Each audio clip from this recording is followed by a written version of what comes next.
Welcome to me, where suspenseful, thrilling, and mysterious stories will draw you into a world where the lines between reality and fantasy seem to blur. When the night falls, when all the sounds gradually quiet down, leaving only your own heartbeat and breathing, that's when these stories begin. Tensions, unsolved mysteries, moments that will make you hold your breath in fear or curiosity, all are waiting for you ahead. Find a comfortable seat, dim the lights, and let this sound guide you on a journey that is not for the faint of heart. I want each of you to leave a comment sharing where you are in the world. And if you are enjoying the episodes, don't forget to give a like and subscribe to the channel now. Relax. Are you ready? If so, join me in the first story right now. Repercussion. I remember the car crash that took my grandmother's life, like it was yesterday. And when I say I remember, I mean vividly, because I was in the passenger seat. We hit an oncoming vehicle, trying to overtake on a blind bend. My grandmother seemed to register the car and sighed at the inevitable. Everything happened in slow motion. The sound of metal crushing, air whooshing past where it shouldn't. The man who was trying to overtake hit the driver's side of my car and ended up hitting a tree and burning to death after impact. It felt like we were spinning for ages. I had looked over at my grandmother, hunched over, a look of pure terror mirroring my own. Then everything went black. When I woke up, I was told the woman in the third car avoided the crash completely and pulled up onto the grassy bank on the other side of the road from where the car was burning, to call the police. My mother was a wreck for weeks after, ranting at me from the minute I opened my eyes in the hospital bed. How could you let her drive, Anne? It was your car, your responsibility. The doctor, with his blue scrubs and shaved head, said it was a miracle. I only had a fractured wrist and concussion, considering my grandmother had split her head open, lost her arm with the car door, and had a heart attack as she bled out. I knew my mother's rage was mostly because I was unconscious for the last few moments of her mother's life, where she died alone and in pain. My father tried to reassure me that it wasn't my fault, but I knew it was. I knew she would still be here if I had driven. The morning of the crash, she had walked the mile or so.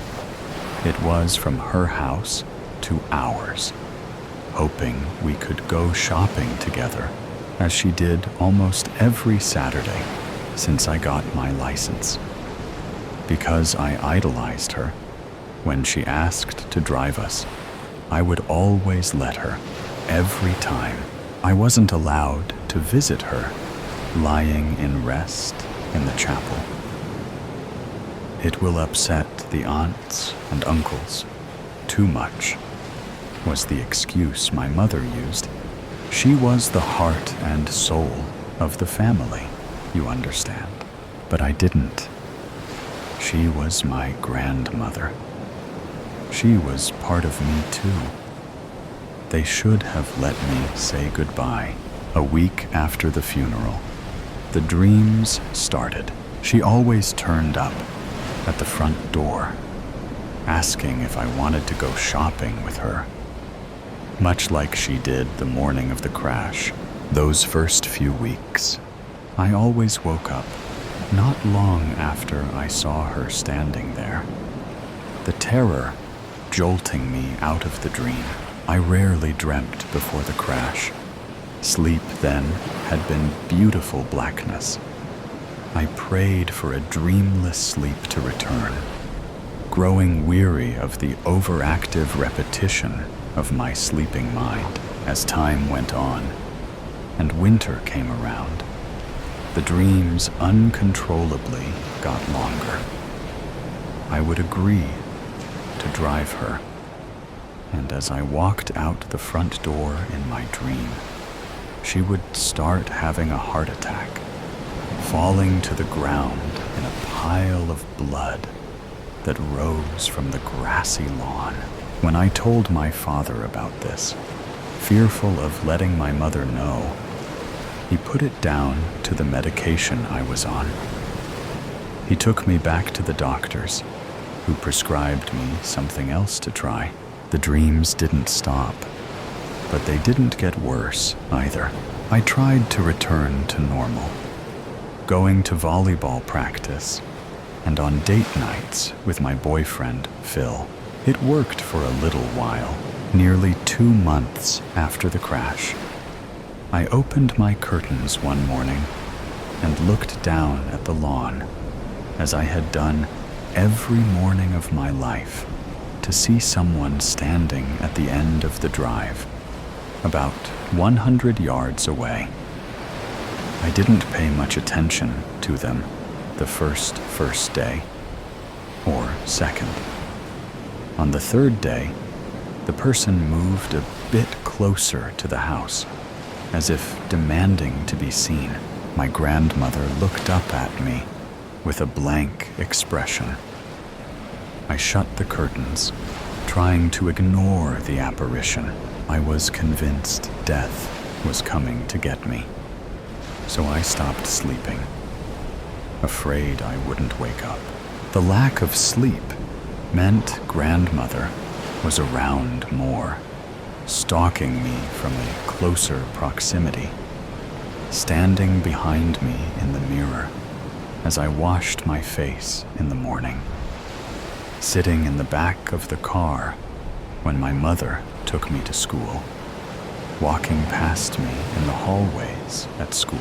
I was grateful she remained silent, and her right arm was still intact. She had given me a cross for my 10th birthday, and I dug it out of my closet and started wearing it constantly, hoping it would ward off her spirit, or at least trick my brain into warding her off. But the cross did nothing. I Googled ways to relax. It told me to take a bath and eat healthier food. I was barely eating, so I took a bath. Everything was okay, until the bath water turned bright red, like fresh blood. And I passed out from a mixture of fear and lack of food. My mother found me hours later, prune-like and shivering in the water. "Can't you see it?" I said through chattering teeth. She looked over my body as if checking for injury. "See what? What did you do?" I spoke slowly, my voice raspy. "The bath is filled with blood." My mother flinched, as though I had slapped her, then pulled the plug out and let the bath drain. Then she wrapped me in 3 towels and bundled me downstairs to sit in front of the fire, where I watched my grandmother's face dance behind the flames. One Saturday, at the height of my newfound insanity, as Phil was cooking us dinner in his family home, he called me by her name, Hazel. I got a head rush from the shock, and I closed my eyes for a few seconds while I waited for it to pass. When I opened my eyes again, my grandmother appeared in front of me, where I stood by the stove, smiling at me for the first time since she had appeared posthumously. I started screaming. Weeks of no sleep. Being haunted by your dead grandmother will eventually make you lose your mind. Phil couldn't calm me down and ended up calling my parents to come and get me. No one else could see her standing there smiling, her mouth twisted more to the right than I remembered. Her eyes followed me wherever I went in the room, but she remained in place.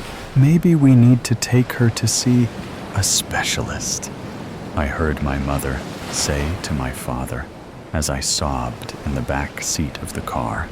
She already has a doctor. There's something not right about her. Not anymore.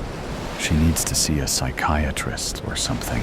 But the specialist, who prescribed me even more pills, told me repeatedly that at 17, I wasn't seeing my dead grandmother. You just have clinical exhaustion. You'll be fine. That night, I took the new pills I had been given to put me to sleep, only to be woken up by the feeling of hands around my neck, crushing my windpipe. I opened my eyes to see my grandmother standing over me as I lay in bed, unable to move. What a shame, my grandmother hissed, her voice deep and not at all the sweet, sing-song voice she had in life. I needed her to stop haunting me. Tears streamed down my cheeks as I fought to get the words out. I would do anything to trade places with you. Anything. Her mouth pulled up slowly on the right side. Anything. I was gasping in the dark. No, not gasping. Choking. Choking on something in my throat. A snake crawled into my mouth and was snaking its way to my stomach. I could feel my lips around its slimy body. She's awake, I heard my mother say. Couldn't she see I was being suffocated? I peeled back my dry eyelids as the snake started to move, feeling a lot like this was the end. Especially when I was met with blinding light, blinking until the room came into focus. To first see the doctor with his shaved head, who was pulling a tube out of my mouth. Then I noticed my mother to the right of me, standing up next to the bed. Father sat beside her. Furthest away from me was my grandmother, standing in the doorway, her lips taut in a wry smile. I was going to be sick. It's okay, Anne. It's okay. My mother began, stroking my hair as soon as the doctor was finished. You were in an accident, but you're okay. This wasn't happening. Or rather, this had already happened, hadn't it? I went to wipe my tears away with my right hand, but for some reason, I couldn't move it. Grandmother still stood in the doorway, now expressionless. I tried to see what was trapping my right arm, but I couldn't see anything for the sheet covering me. You were in a car crash, darling.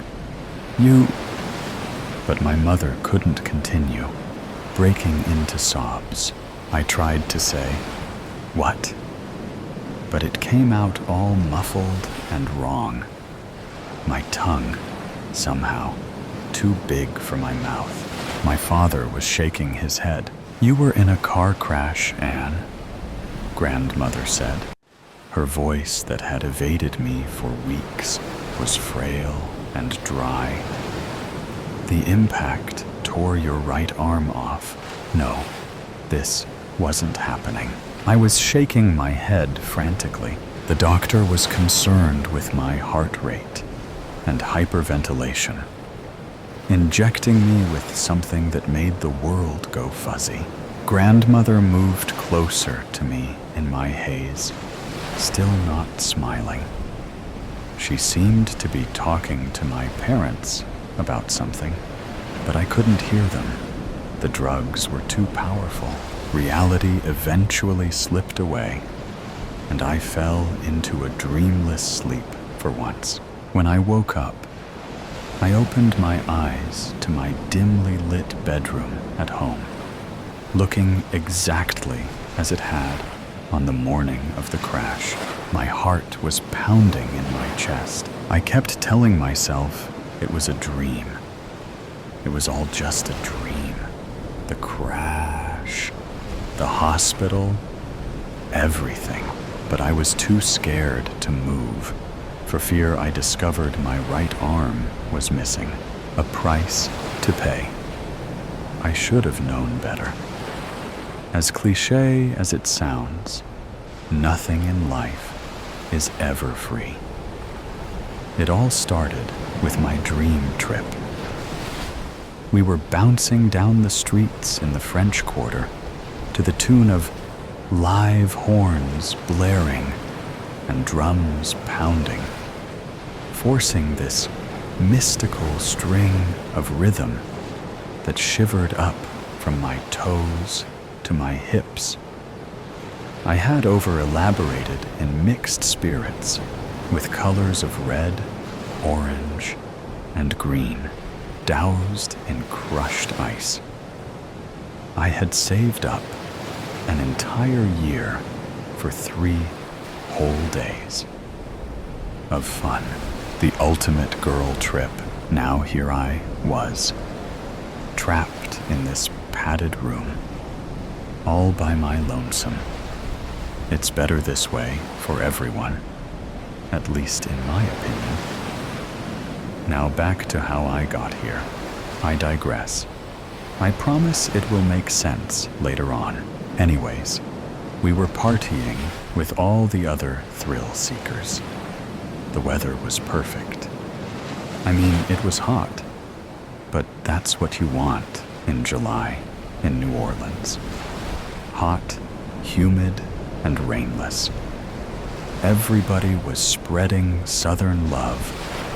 Gold, silver, purple, and green beaded necklaces rained down like candy from a kid's pinata.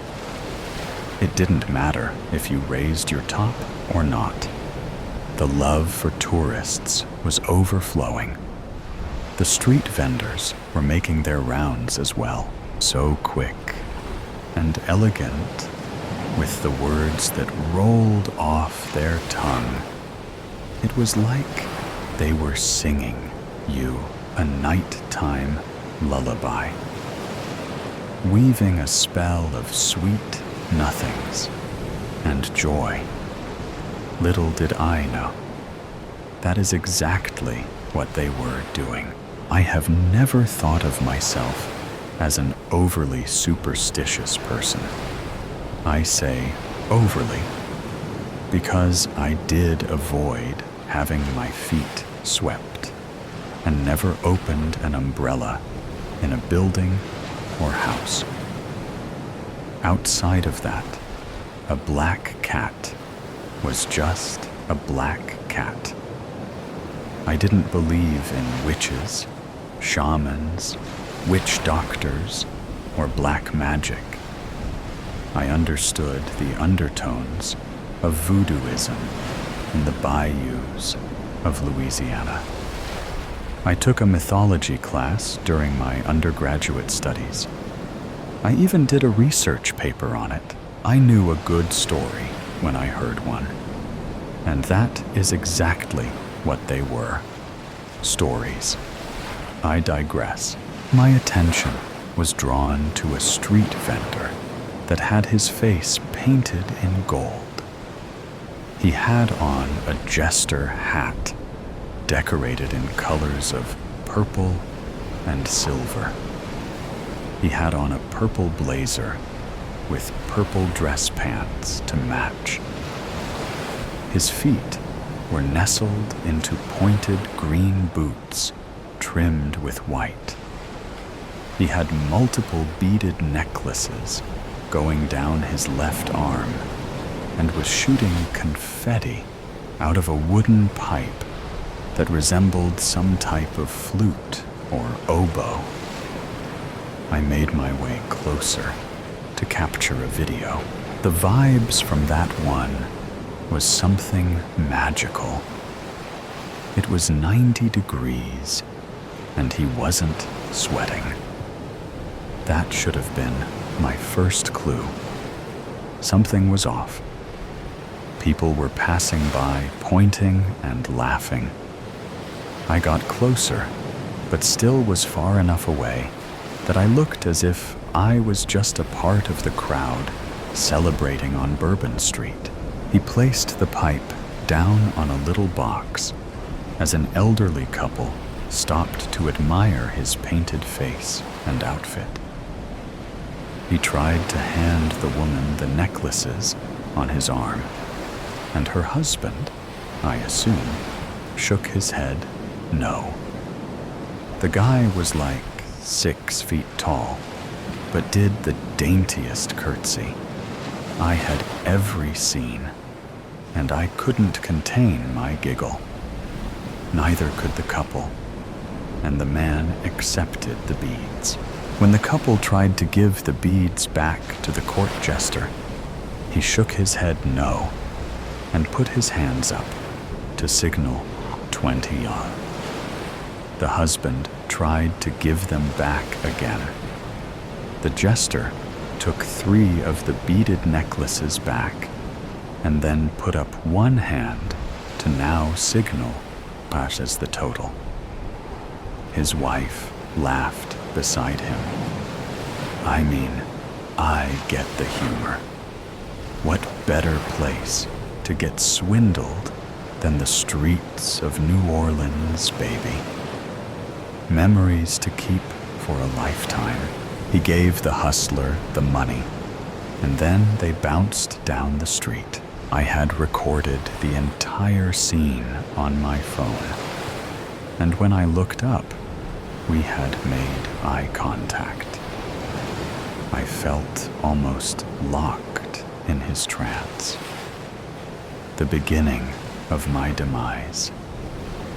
I looked down at the stupid, tarnished rose gold ring with the blue opal stone that was now trapped on my finger. Sorry, there I go again, jumping around the story. Again, we locked eyes. I was more than a little tipsy and had the audacity to wink and giggle. He put his confetti flute back to his mouth and blew in my direction. He wasn't going to hustle me, and that was for sure. I know how it works. The group I was with shifted, and somehow we got closer to him and his show. This time, when he blew, confetti made it onto my shirt. He had a cheering audience now. The air smelled of booze, sweat, and cigarette smoke, mingled with hints of too strong cologne here and there. But that did nothing to deter the crowd. He presented a new sleeve of beaded necklaces in multiple colors. The flute pipe went back to the box.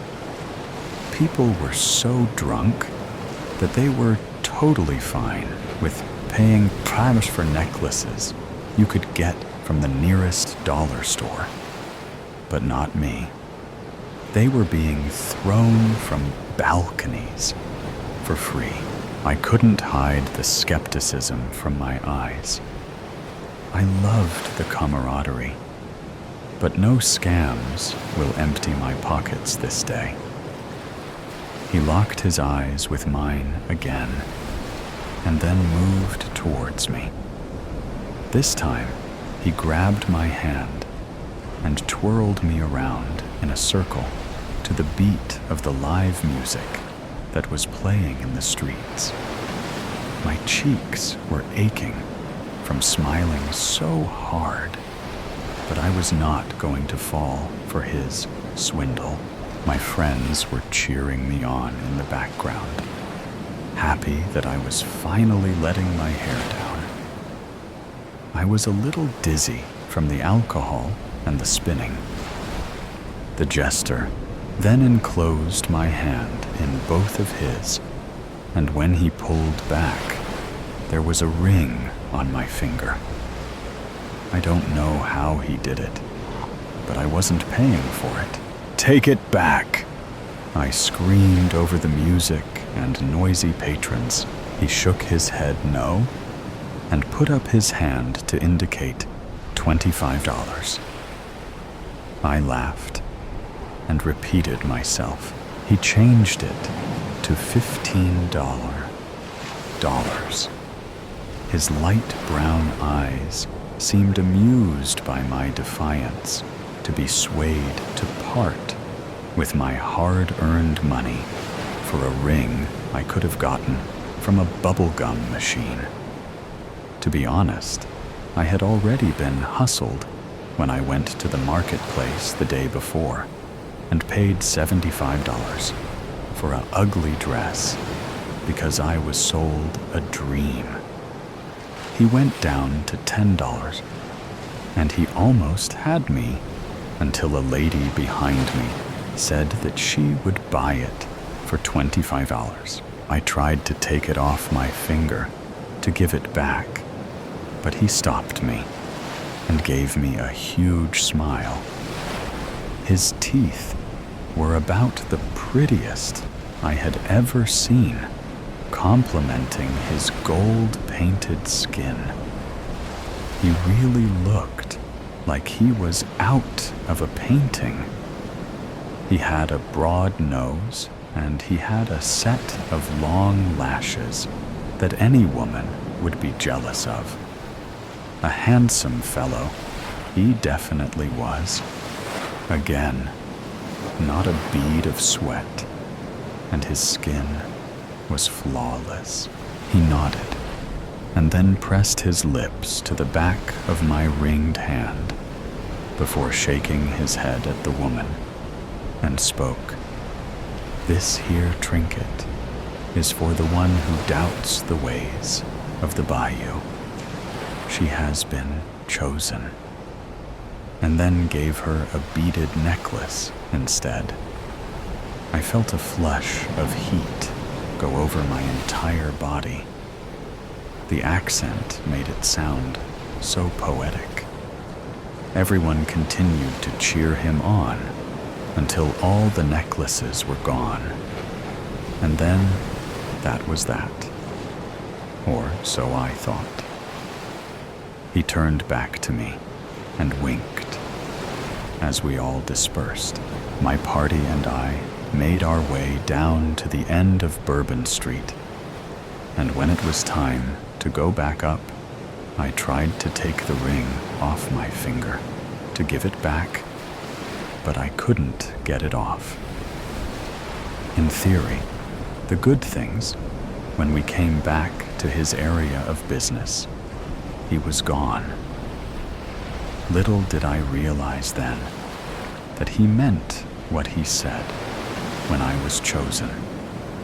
All that was left in his spot was an empty box and pieces of confetti that littered where he once stood.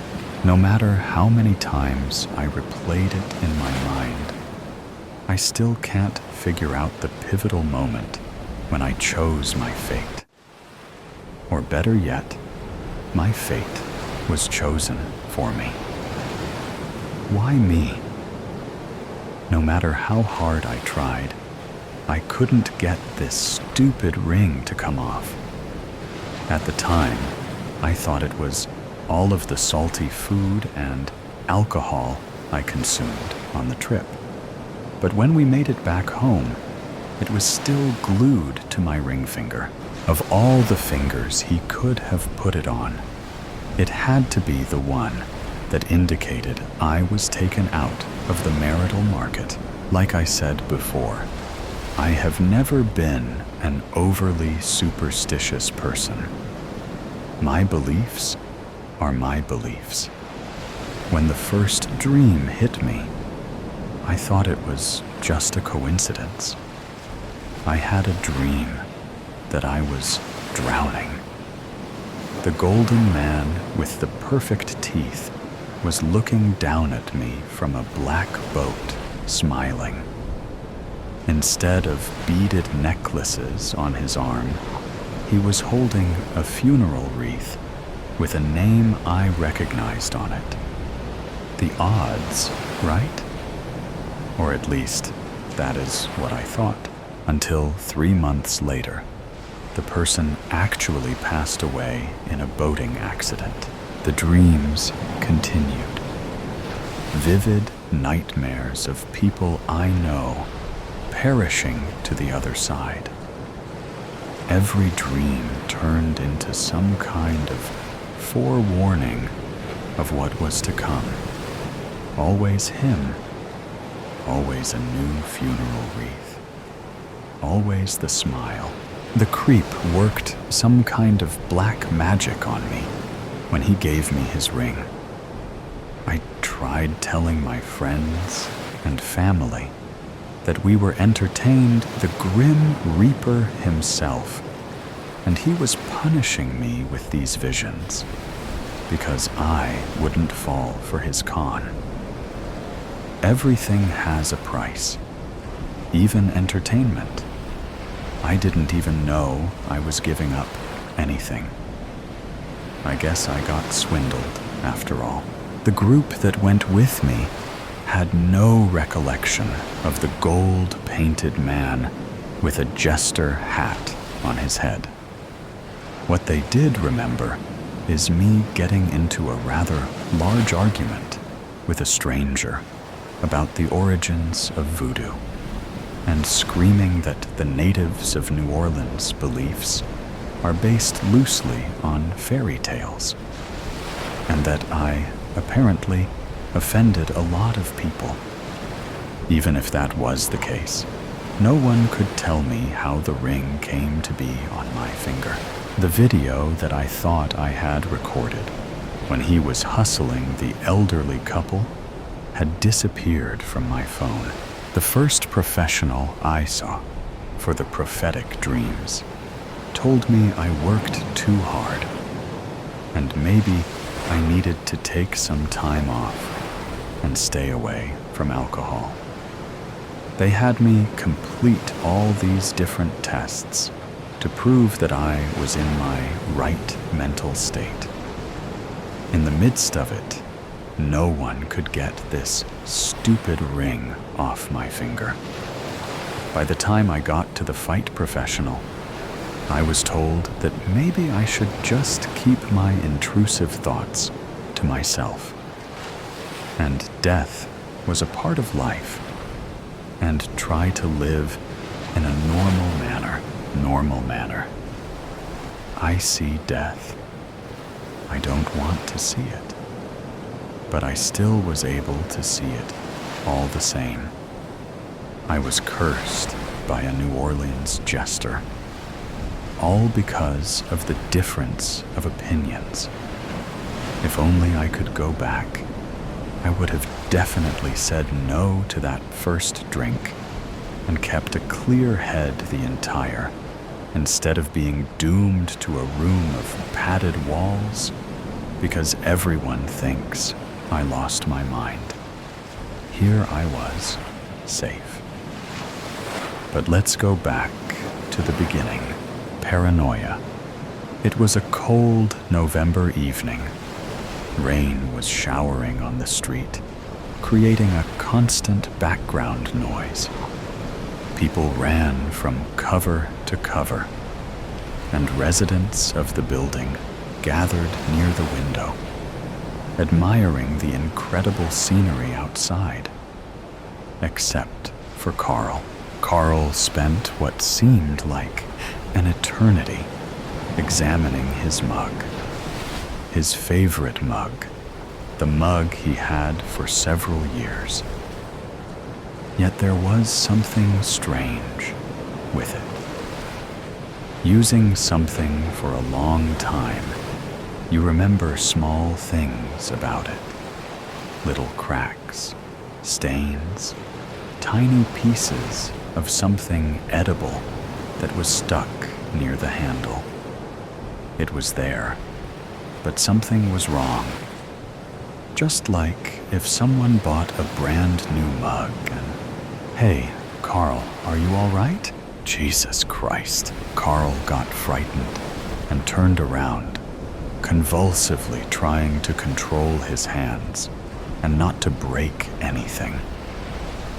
The mysterious voice belonged to his friend, Conrad, who stood in his kitchen with an anxious expression and a bottle of wine. Yes, I'm all right. It's just... Wait, how did you get into my apartment?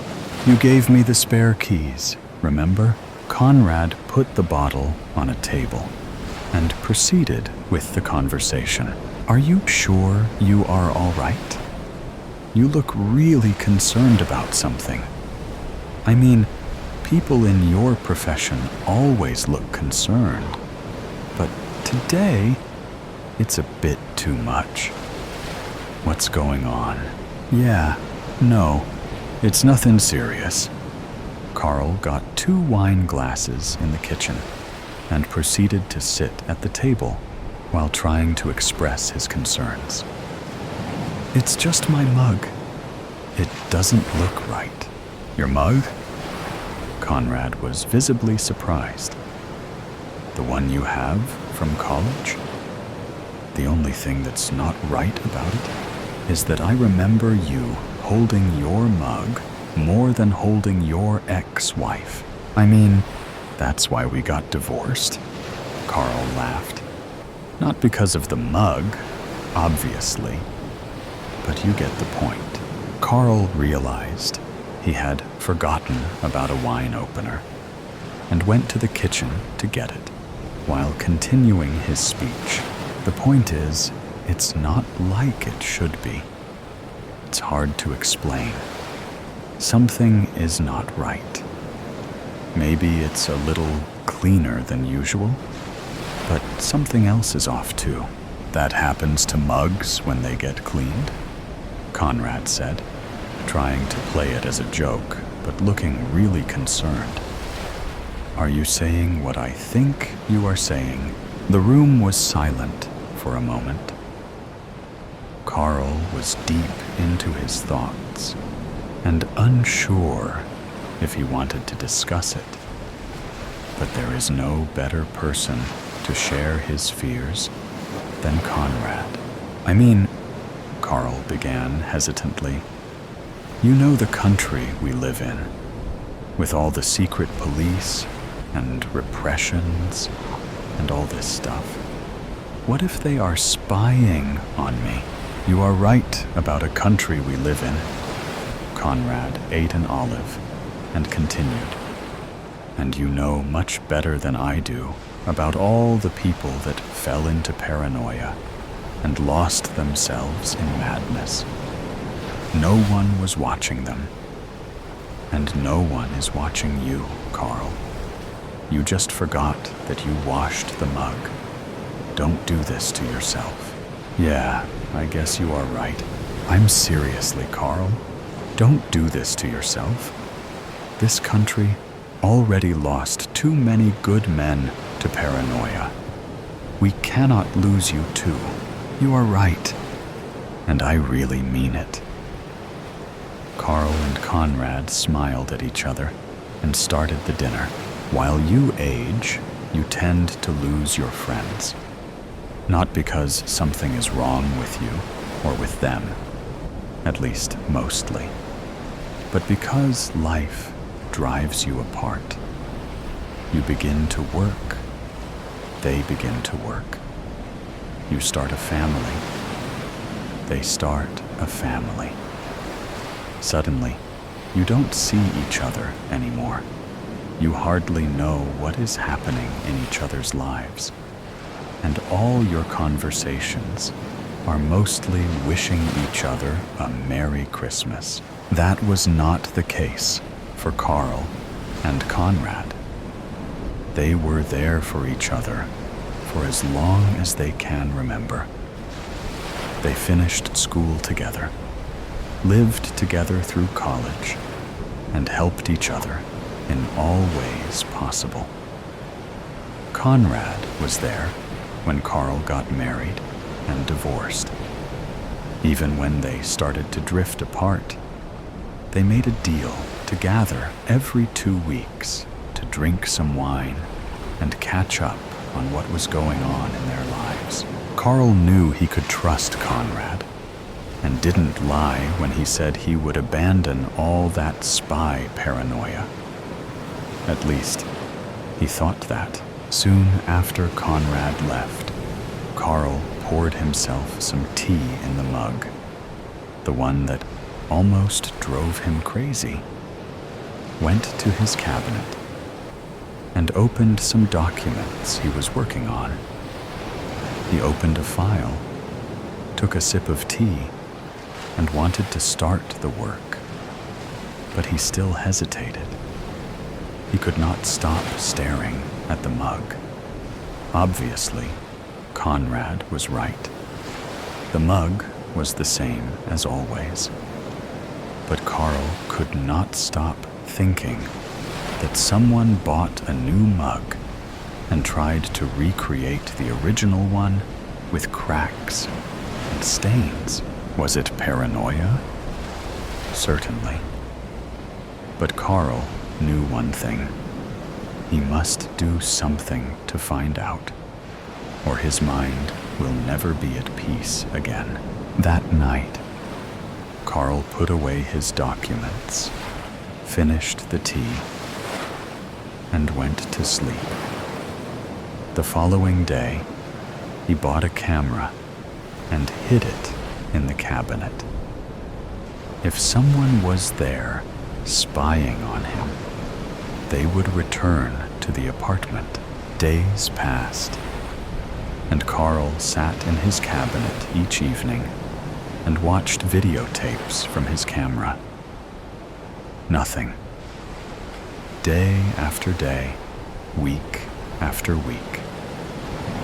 He did not tell Conrad anything about it, so as to not disappoint his friend. He knew that it was not healthy to do something like that to yourself, but he couldn't stop. He promised to monitor it for a month or a month and a half, and then stop. It was almost the deadline, if not counting the ones Carl already moved to later. He understood that he slowly lost control over his paranoia and knew that it must come to an end. One more time. That's it. Carl committed to watching the very last tape from this camera, and there was nothing again. But something was off. Carl replayed the tape again and noticed what was bothering him. The timestamp skipped 3 seconds once. It may have been just a manufacturer error or problems with the power supply. But Carl still wanted to check for something. If he was right, someone might have erased part of the tape. In that case, they knew where the camera was because they saw how Carl hid it. He took his flashlight and tested it against his camera. Light reflected on the lenses and created small flares. If he was being watched, his apartment must contain other cameras. Carl knew that he was too deep into his paranoia, but could not resist himself. After all, if he found out he was right, that's not paranoia. He started flashing his apartment, inch by inch. He couldn't find anything until he saw a flare in a bookshelf. He put his hands on the shelf and tried to find what caused this flare. His hands touched something, and his heart skipped a beat. There was another camera. He rushed to his desk to watch the tape on a newly found camera. His hands shook, and his mind could not focus on a single thought. He finally had proof that he was right all the time. Nevertheless, it took him much courage to activate the camera. He would have to live with whatever was there for the rest of his life. But he knew that there was no other choice. The tape was on. Carl first noticed a person changing the SD card on a camera. It seemed like a regular procedure, and Carl could not wait to see who this man was. A second later, the villain revealed his face. It was Conrad. Carl could not believe what he saw. Conrad, his best friend, was a secret police officer, and he was spying on Carl. The tape went on as Conrad took Carl's camera and started editing it. This is why there was nothing on the camera before, but it took just one mistake for everything to be revealed. Then Conrad found the documents Carl was working on, took some notes in his textbook, put everything in its place, and left. Carl was shaking. He could not breathe normally and started crying. Conrad. Out of everyone, Conrad, his best friend, the only person he could trust.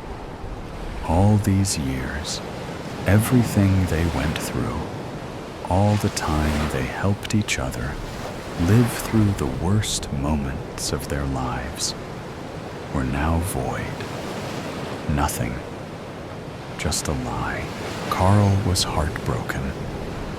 He didn't know what to do, and wasn't even sure if he wanted to live anymore.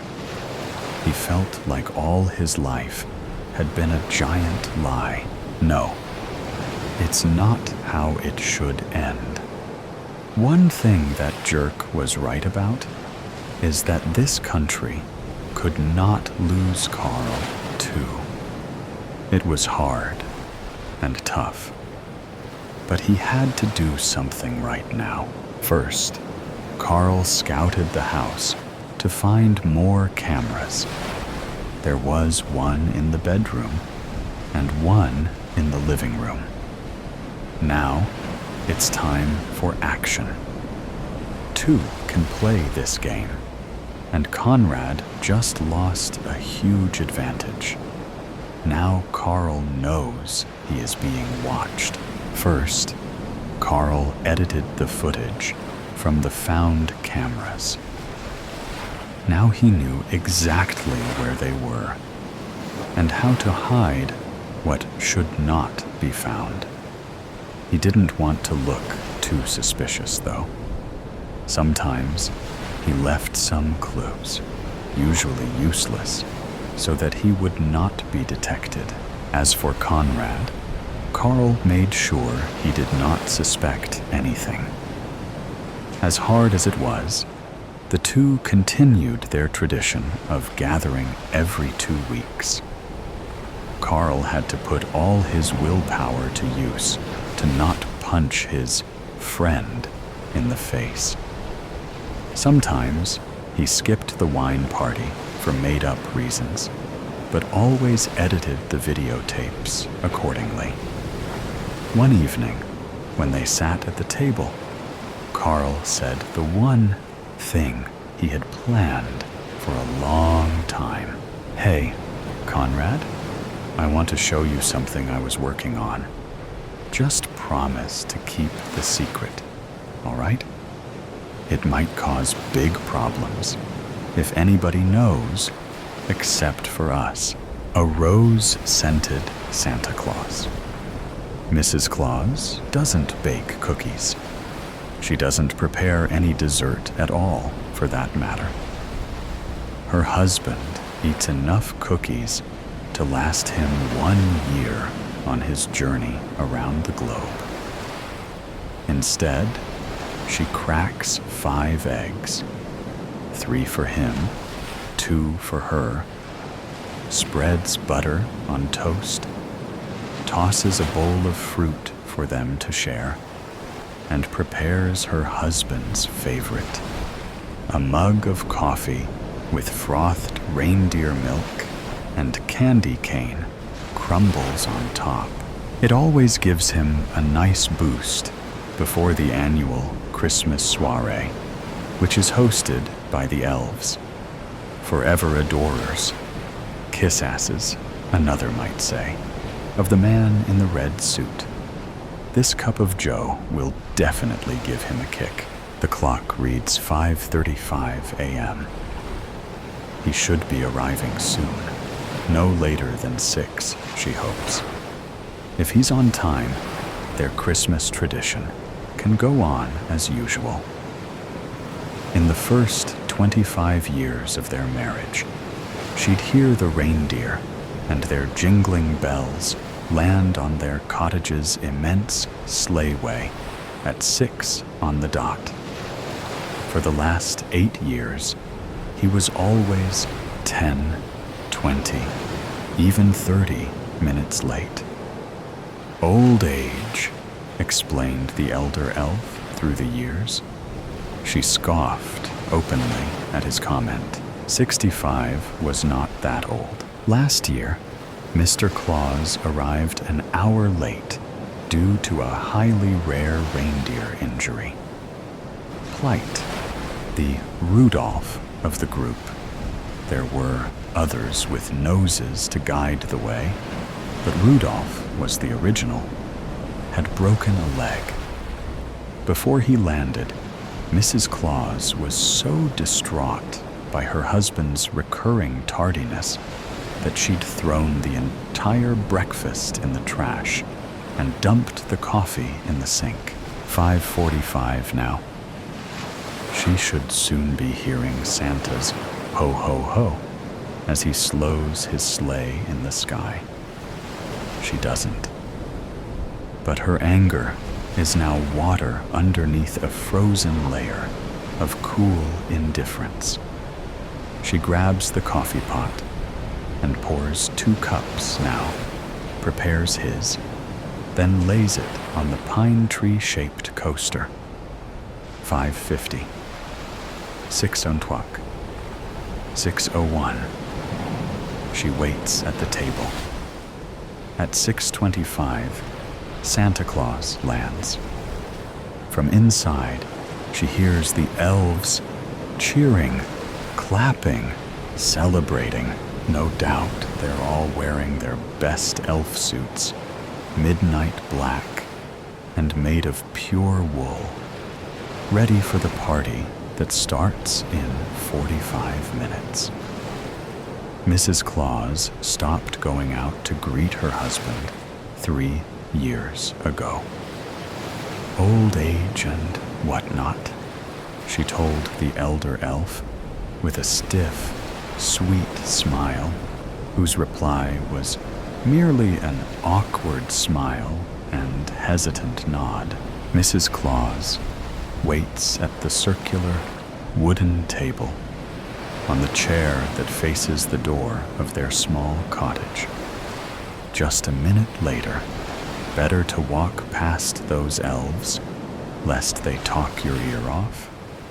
The door opens, and in walks the man of the hour. Noel, known to her and some close friends, smiles.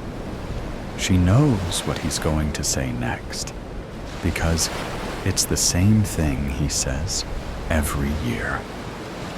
Mrs. Claus deepens and roughens her voice to imitate her husband as he says, "I can't wait to shave this damn thing off."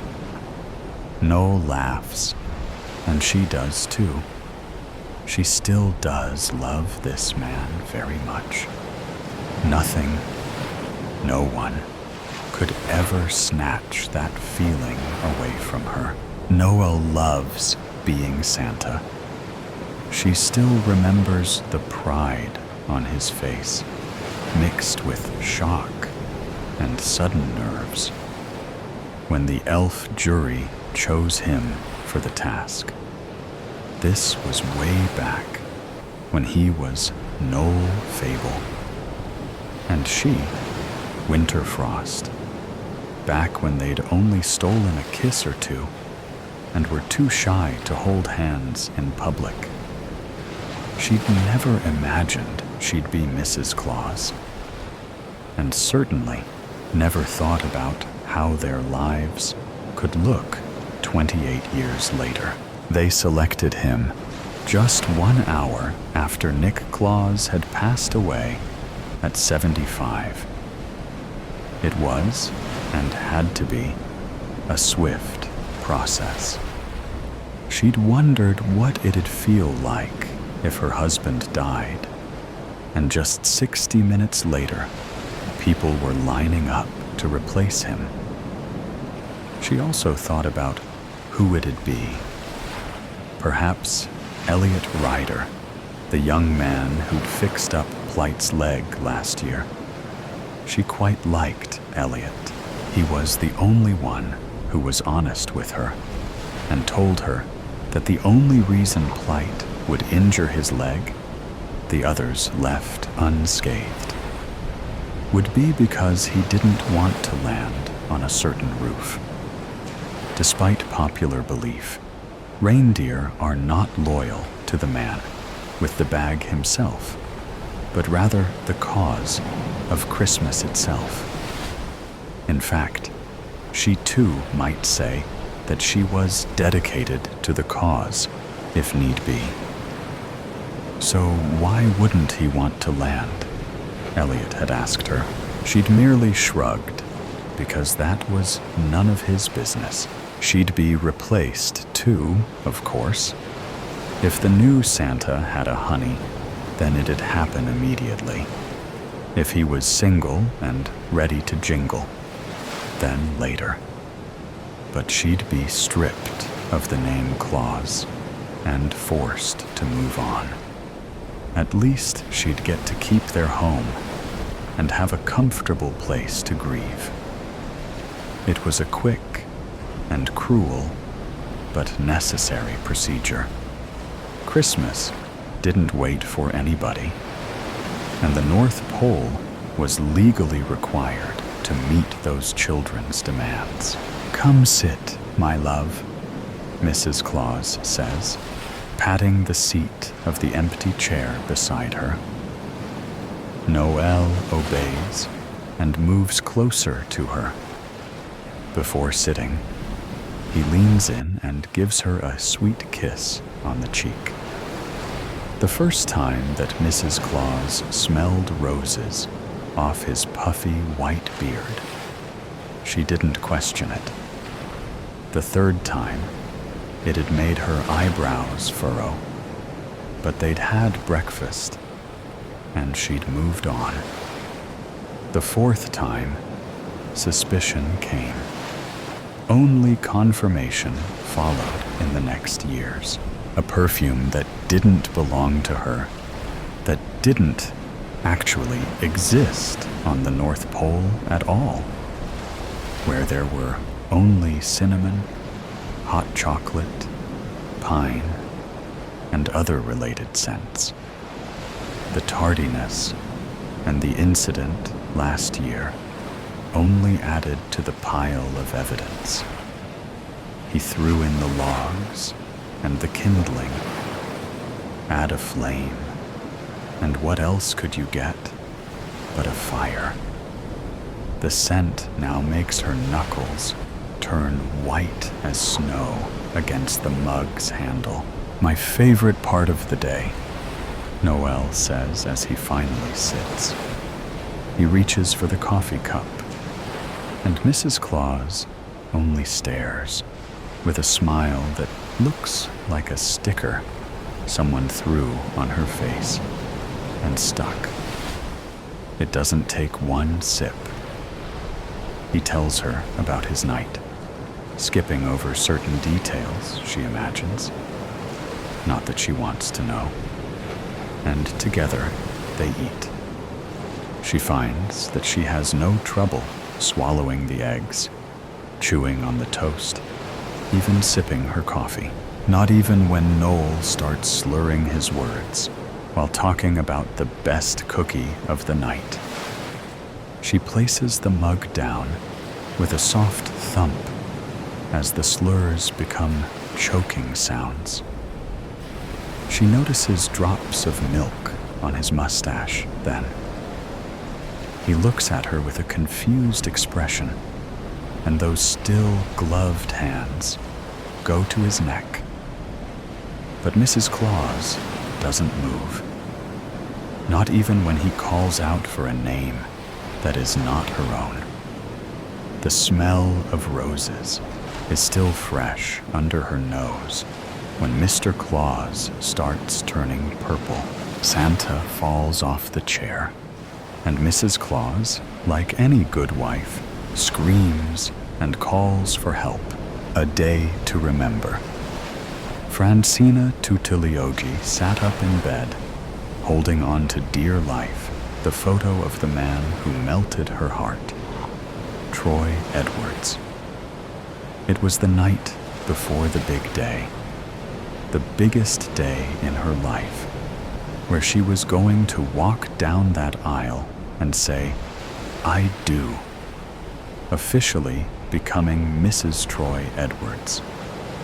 It was the moment her family had been awaiting, including all her cousins, distant and close, from all over the town. As she glanced at the photo of the striking young man, his golden hair that was slicked back, and ocean blue eyes that possessed serenity in them, with whom she'd spend the rest of her life, she sighed dreamily as she began to reminisce about the first time they laid eyes on each other. 1 year ago, during the summer, Troy was a student at the University of Cambridge studying English when he was offered a study abroad program that gave him the opportunity to travel to Italy. The summer program lasted for 7 weeks, and it was during one of those 7 weeks when he made a chance encounter with Francina. She was making her way back home from grocery shopping, and he was trying to find the best restaurant in town. She bumped into him, both hands carrying bags filled with vegetables and other ingredients for dinner, with a carrot falling to the ground. He picked it up for her, and when she looked up, she was enthralled by what she saw. With a sheepish grin, he spoke to her in flawless Italian, asking her for directions to the nearest restaurant for dinner. She laughed, replying to him in Italian that she could speak English as well, and she invited him to dine with her and her family so that he was not alone. Leave it to Francina to show generosity to a complete stranger, especially to an Englishman as good-looking as Troy was, with his sexy accent. She liked that he made an effort to communicate with her in Italian. Not many foreigners, yet alone Americans, would have gone out of their way to do that. Troy followed Francina to her home, where she introduced him to her family. He shook hands with Francina's father, Marco, and her mother, Martina. He also got to know her cousins, Elisa, Paolo, and Natalia, as well as her maternal grandparents, Rosa Maria and Giuseppe. Francina did not have any siblings, so her cousins were like the siblings she'd never had. Troy was an only child as well, so this was the first thing that bonded them as something they had in common. Despite Marco's protectiveness of his only daughter interacting with a man who was not Italian, he still got along with Troy, as did the rest of the family. Troy was a pleasant guest, and he was able to tell the family about who he was. They were impressed by his academic background and his flawless Italian, which eased the initial tensions between them when they encouraged him to speak English to them. Francina was impressed by Troy's ability to charm her family, and for the first time in her life, she fell in love without even realizing it. He charmed his way into her heart, and she wanted to make sure he never forgot.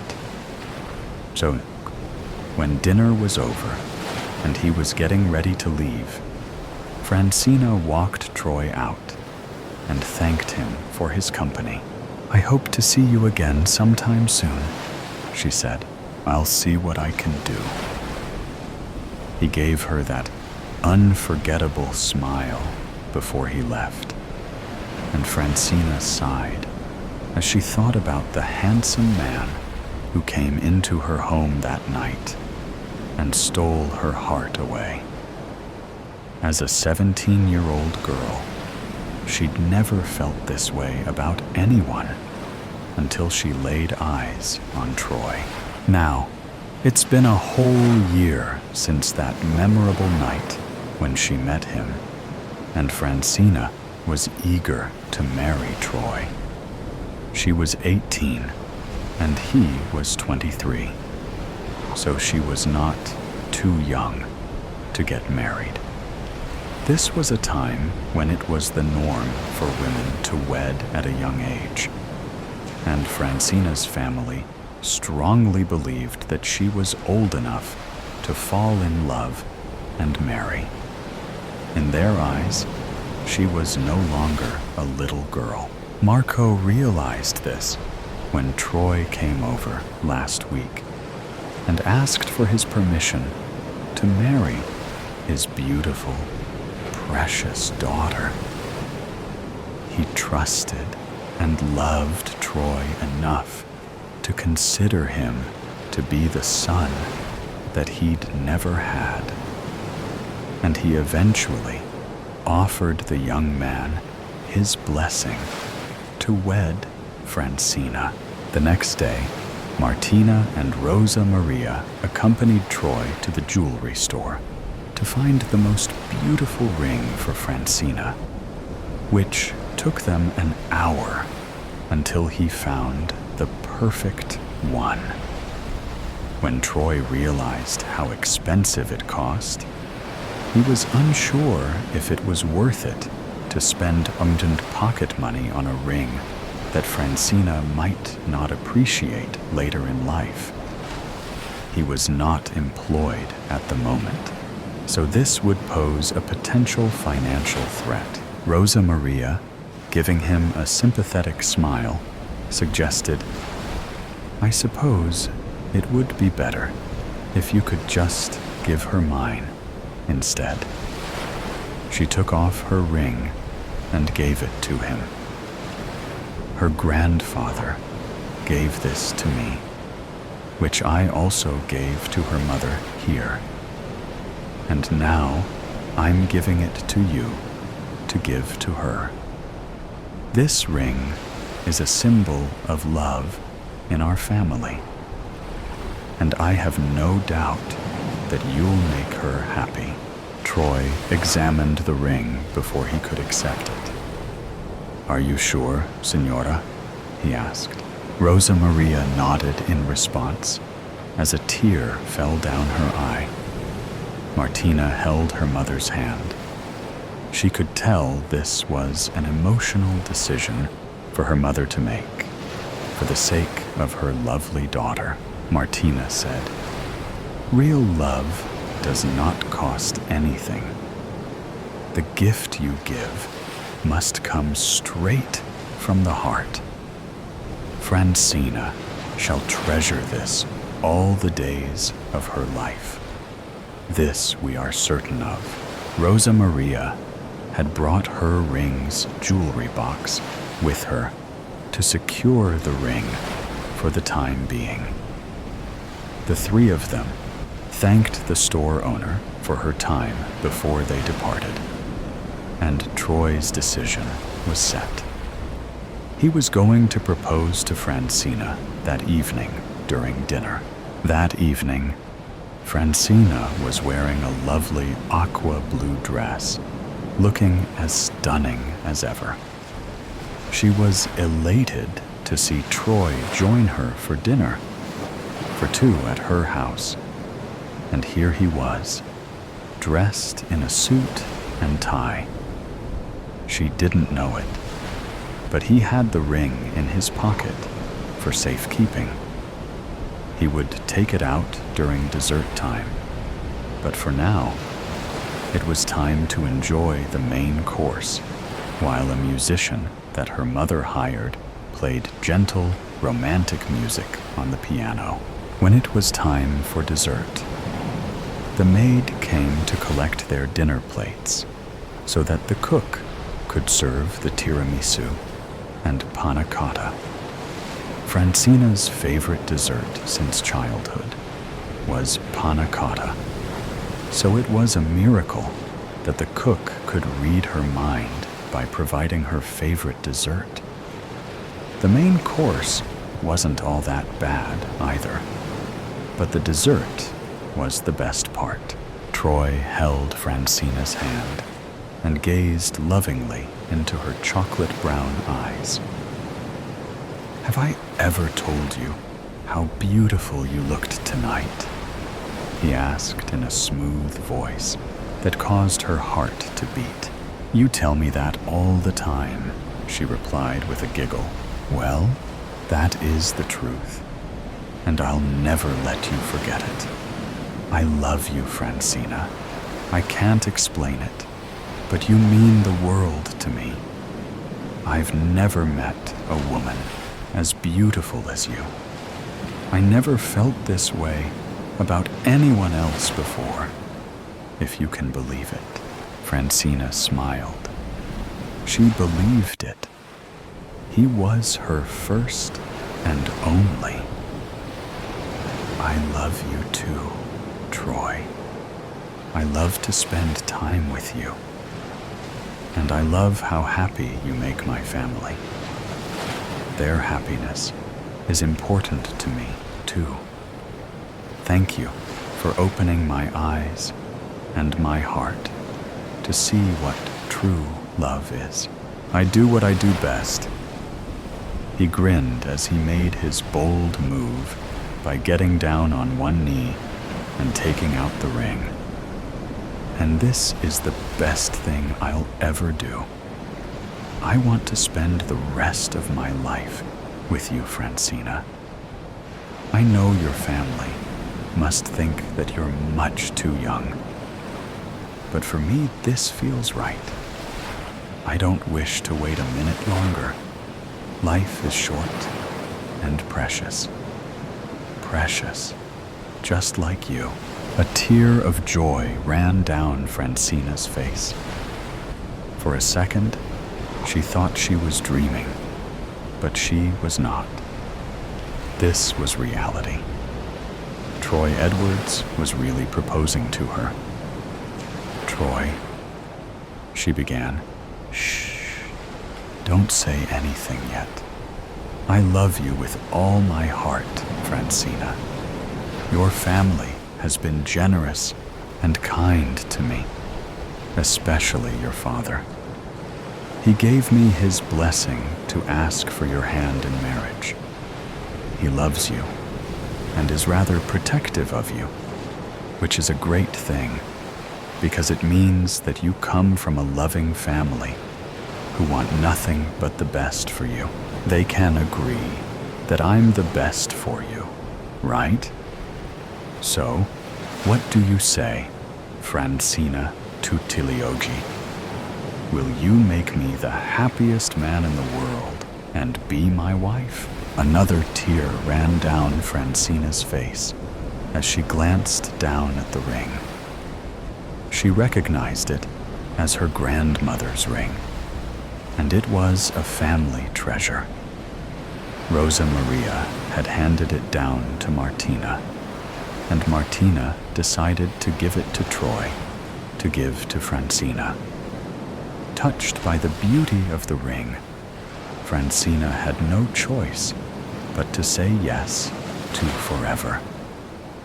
"Yes, yes, 1,000,000 times yes," she squealed with joy as he put the ring on her finger.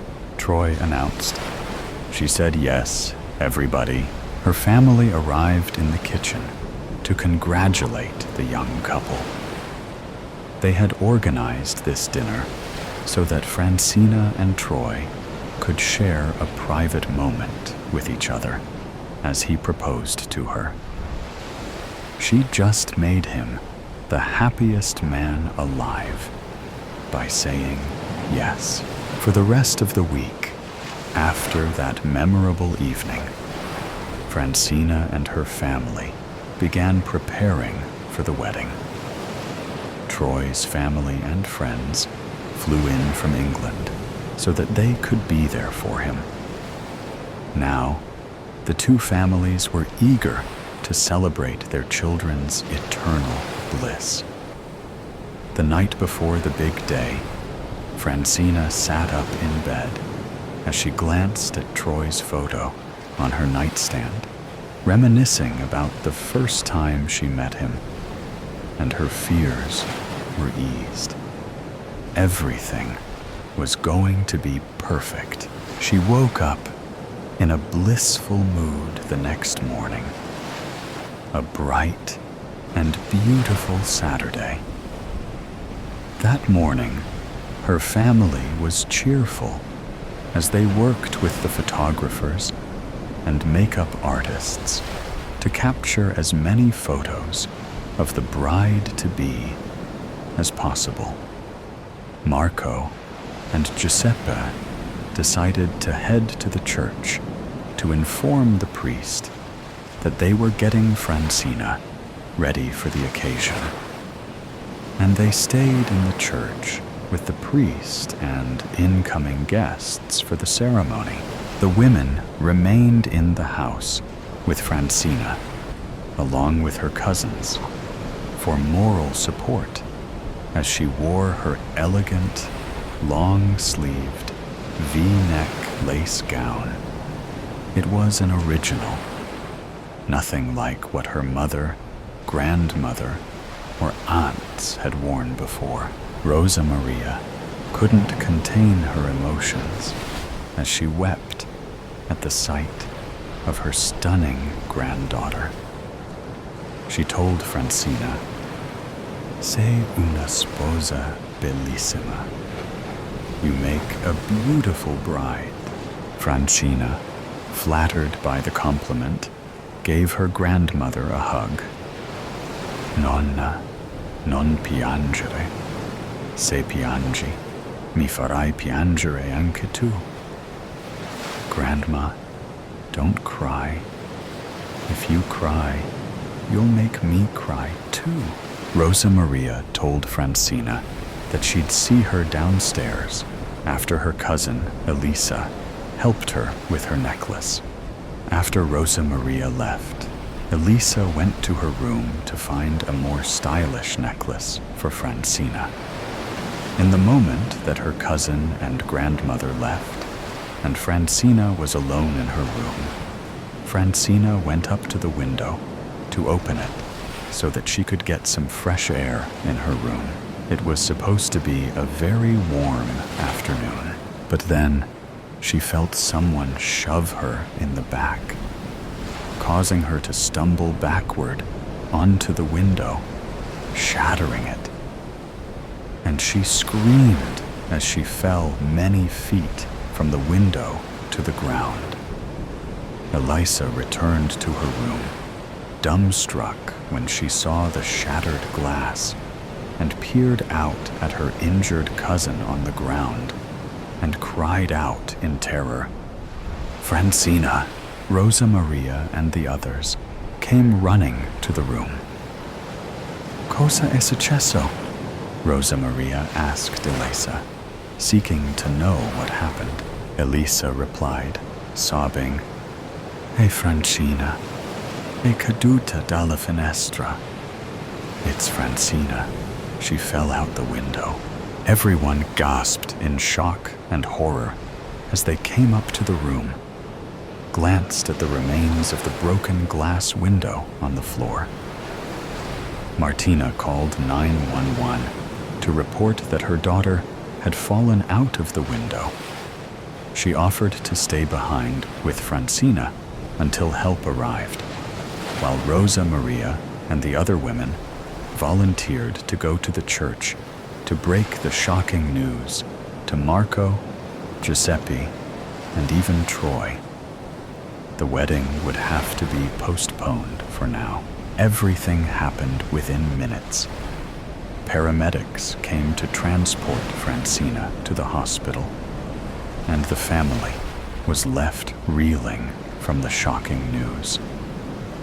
Even Troy was devastated that such an unfortunate thing could happen to the woman that he loved, who he was supposed to share the rest of his life with. Now it wasn't to be. Instead, she was fighting for her life, not knowing whether she would make it or not. The doctors told the family that Francina had suffered significant head injuries and broken bones, so they were going to perform emergency surgery on her to save her life. In the meantime, investigators were around to examine the fall, to determine how she could have fallen out the window. A week later, Francina was in the process of recovering from the surgery, and her family became devoted to caring for her, including Troy. Although they did not get married as planned, he was still determined to take care of her, as if she was his wife. That's how much he loved her, and how much he was willing to stick by her through the thick and thin, in sickness and in health, for better or worse. The vows he was following before he actually had a chance to say, "I do," to her. A week later, Francina was still in the process of recovery. That night, as she was about to wash her face in the bathroom before heading to bed, she couldn't help but overhear the conversation taking place downstairs in the living room. She heard Elisa sobbing uncontrollably, and the others comforting her. "Va bene, Elisa," Martina reassured her, telling her that everything was going to be okay. "No, non lo è," Elisa replied in between her sobs. "È tutta colpa mia. Ho spinto Francina apposta. Vedi, volevo ferirla, perché sono così gelosa di lei. Ottiene sempre tutto ciò che vuole e ora sta per sposarsi con un uomo che ama. Non è giusto, perché che mi dici di me? Non posso farci niente se provo così tanto risentimento nei suoi confronti. Per l'amor del cielo, ha solo 18 anni. Elisa had just practically confessed to having pushed Francina out of the window deliberately while her cousin was alone in the room. She was supposed to help Francina put on her necklace, but instead, she ended up pushing her out the window instead. She wanted to hurt Francina, having always been jealous of her for whatever reason, believing that Francina always got everything she wanted, especially now that she was bound to marry the man that she loved, Troy Edwards. Elisa said she couldn't help the resentment that she'd apparently always felt toward Francina, and now she's trying to justify it by saying that Francina's the one getting married at only 18. Elisa was 23, the same age as Troy, and she herself was single and unattached. Men tended to gravitate more toward Francina than to her, or at least that's how she felt. That was a criminal confession in a nutshell. Francina wanted to go down and confront Elisa, but her weakened condition made her too tired to engage in any yelling. She'd yell at her tomorrow. Instead, she gave Troy a phone call to explain everything to him, and she asked him to report this to the authorities the next morning, which he agreed to do. This was her plan of revenge against Elisa, turning her in. When Francina woke up the next morning, Martina offered to help her downstairs to the kitchen for a nice breakfast. She asked her daughter, "Come ti senti stamattina?" wanting to know how Francina was feeling. "Sto bene, grazie, mamma," Francina replied, saying that she was feeling fine. Rosa Maria gave Francina her dish of eggs and toast, as well as a cup of orange juice, smiling adoringly at her brave granddaughter, who was handling all this with grace. "Grazie mille, nonna. Di niente, amor mio." Rosa Maria gave her a kiss on the forehead to say, "You're welcome, my love." At that moment, there was a knock on the door, and the officers called out for Elisa. Elisa introduced herself to them as they informed her that she was officially charged with assault toward Francina by shoving her out the window. Elisa sobbed, apologizing profusely to Francina and the others, although there was very little her apologies could do now. With delightful smiles, the whole family watched her being escorted by law enforcement. And for the first time in her life, Francina felt victorious toward her bitter, vengeful cousin, who was now going to face the consequences of her terrible actions. Toodle-oo. Mayor Ottentail, Arizona, 1875. Painter, the man known throughout town only by his profession, rolls onto his back, letting out a phlegmy cough, skin and bones, with one sad gray eye and the other covered by a patch and sporting a bushy brown beard and the remnants of a rumpled suit. Painter possesses immense talent. He's created numerous portraits and landscapes, as well as the risque painting of Painted Lady Queen Winona that hangs over the Wild Weed Saloon's bar. But he drinks away what money he makes. I'm letting you out so you can enjoy Mayor Ottentail's 3-day birthday celebration, Marshal Cy Kincaid says, a towering, authoritative figure with a deep voice and rugged looks. 35-year-old New Hampshire native Cy is assisted in his duties by his 33-year-old Biloxi-born Deputy Van Sickle, whose droopy mustache, short, skinny frame, and lack of education belie his courage. It's bad enough this rat trap town is named after him, Painter says. The only thing that blathering weasel deserves is a birthday cake with a stick of dynamite in it. You're off your mental reservation. For somebody who's only been here a year, you sure formulated a deep dislike for the mayor, Van notes. It ain't 'cause he's a southerner, is it? 'Cause if it is, you and me gonna have a tussle. Painter pulls his rumpled vest into place. No, it's who he is. He's been mayor here for 7 years, Cy says.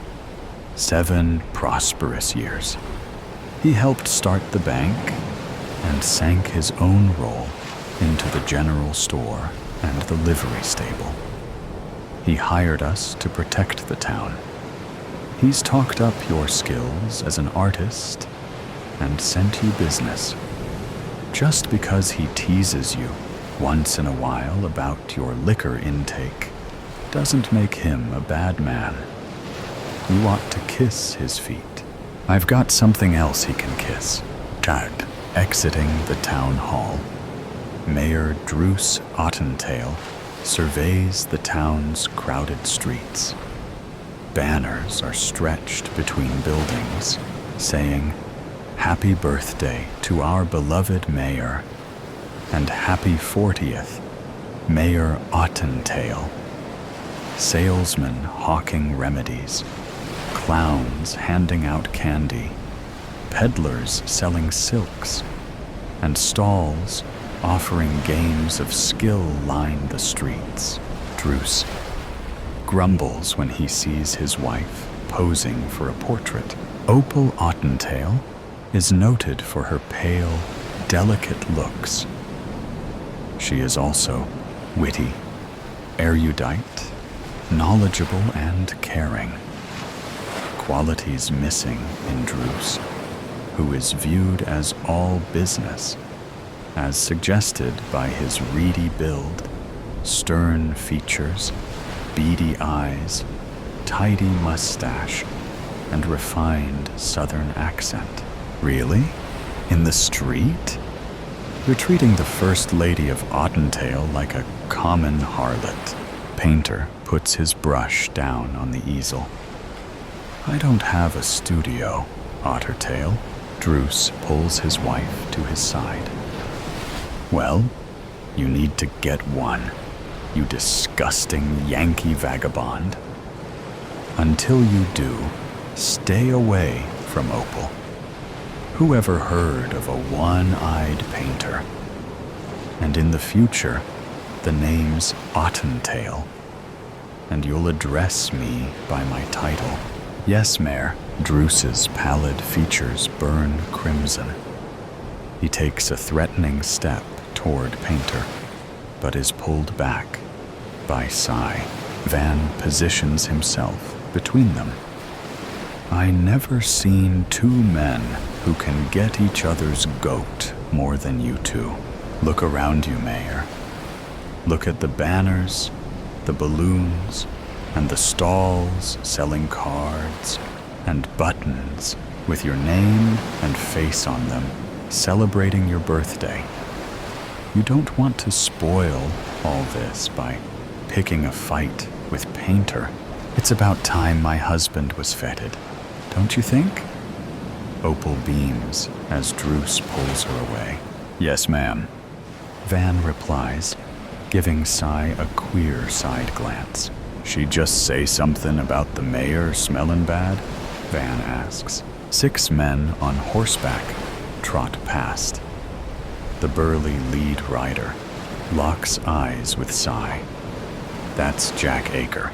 I'd say our peaceful celebration just went to seed, Van comments. Cha. Aker and his gang tie their horses up at the Wildweed Saloon. Jack Aker takes a long, scornful look at Cy and Van before joining the rest of the gang inside. Born in Massachusetts, the Aker brothers served in the Union Army during the war. Afterward, they were guards for the Northeastern Railway until they realized that robbing trains was easier and more profitable than guarding them. Wearing a perpetual frown across his sunburnt features, 44-year-old Jack Aker is crafty and murderous. Unlike his brothers, Jack is educated and prefers swindling to shooting. A ladies' man before the war, 37-year-old Lon Aker is sensitive about the angry red scar that runs from his forehead to his chin. 30-year-old Boston Belly Aker is an imposing 6'6" and unafraid to use his size to get what he wants. Riding with the Akers are their scruffy 17-year-old cousins, Les and Stanley Tremaine, who have fallen in love with the outlaw life. Them hard cases is here for one thing, skullduggery, Van says. 6 again 2. The odds ain't stacked in our favor. Maybe we can reduce them and nip this situation in the bud. That tall dandy in the black duster and the stovepipe hat, that's Cack Bruder. He's wanted for killing a man in Stiffgate that he claimed dealt from the bottom. Let's send him back there. Drawing his gun, Cy confronts Bruder at the faro table. Party's over. You've got a hanging to attend. Yours. The Tremaine brothers brandish Bowie knives. Van swings the shotgun in their direction. Really, children? Behave, boys, Jack says. Belly Aker slowly rises. You gotta go through me to get him. Van points the shotgun at Belly. This'll go through you faster than spoiled milk. Jack pulls his brother back into his chair. Turn your steam down, Boston. You shouldn't treat visitors who've come here to spend their money and join your celebration like this, Marshall. Is that why you're here, Jack? Cy asks. It's not to rob the bank, steal some strumpet's pay, or gun somebody? No, and maybe. Jack replies, smirking. Well, there's going to be one less of you to do it, Cy replies. Come on, Cack. Bruder raises his hands. You gonna help me out, Jack? We know a Jim Dandy lawyer in Stiffgate, Jack replies. Don't worry, Cack, Lon adds. If we can't free you legally, we'll blast you out as soon as we're through here. But don't worry. Any witness to your shooting who gets a good look at Belly's gonna forget what he saw. Cy motions Cack toward the door. You're starting out on the wrong foot, Marshall. I was about to say the same thing, Jack. Lon turns to Jack as Cack is led away. We just lost our best shooter. That doesn't change what we came here to do. Van picks at his teeth with a toothpick. That was what you call a gourmet lunch. We ought to do that more often. As often as my wallet can take, Deputy. Tilting his head, Van asks, "What in tarnation is that noise? Sounds like a drum beat." "But the parade's not till later," Cy answers. The pair follow the sound, which leads them to the town hall. Painter is marching back and forth in front of the building, banging on an old drum. Druce exits the building. Shaking his fist at Painter, he rushes to the lawman's side. "Arrest him!" Cy scratches his head. For what? Bad rhythm? Disturbing the peace. He's a menace. Since when did a drum become a dangerous weapon? Van questions. Just tell him to vamoose. I'm trying to close a deal to bring the railroad here, but he's ruining my chance. You mean our chance, right, Mayor? Cy asks. Do your job, or you'll be looking for another one. Druce huffs, retreating inside. Van whistles. Guess some folks is still fighting the war. Later that afternoon, Painter is plying his craft outside the Wild Weed Saloon. Try not to squirm, Pearl, Painter says to his subject. Why? This ain't no photograph. Painter looks at Pearl, then back at his painting, hoping the tough cook will be happy to see herself without the pockmarks and missing teeth that mar her coarse appearance. Passing by, Druce glances at the portrait, muttering, ugly as a mud fence. You say something, Your Majesty? Pearl asks, making a fist. Just how lovely you look. I can't believe they's holding a celebration for you. You four-flusher, Pearl says. Sounds like she knows you well. Painter comments. Several townspeople gather around the portrait to gawk at it as Pearl raises her voice. My husband, Maitland, rest his soul, fought off the Apaches to help bring this town into being. He don't get no parade, no fireworks, no banners. All you done, Druce, is claim his accomplishments for your own, while keeping your hand in the town's treasury till. The spectators glare at Druce, who smiles sheepishly. Jack and Lon join the crowd, throwing their arms around Druce. Howdy, Mayor, Jack says, smirking. Yeah, remember us? Lon asks, running his finger down his scar. Druce breaks away from them, bumping into Cy. These scallywags are causing trouble, he gasps. We're just two slightly lubricated visitors, admiring the work of an artiste, Lon comments. Druce backs further away, his unblinking stare still riveted on the acres. You know those two yahoos? Cy asks. Yes, they know me, and I know what they want to do to me. You have to get them out of town before they kill me. He's been sampling the spiked punch, Lon says. They haven't done anything, Cy notes. Not yet. When they do, my death will be on you, Marshal, Druce shouts, hurrying off. Dramatic, ain't he? Lon comments. The following morning, Druce bursts through the jail's door, shoving a piece of paper in Cy's face. What's the meaning of this? Cy gives the page a cursory glance, passing it on to Van. Looks like a wanted poster with your name on it. Something you're not telling us, Mayor.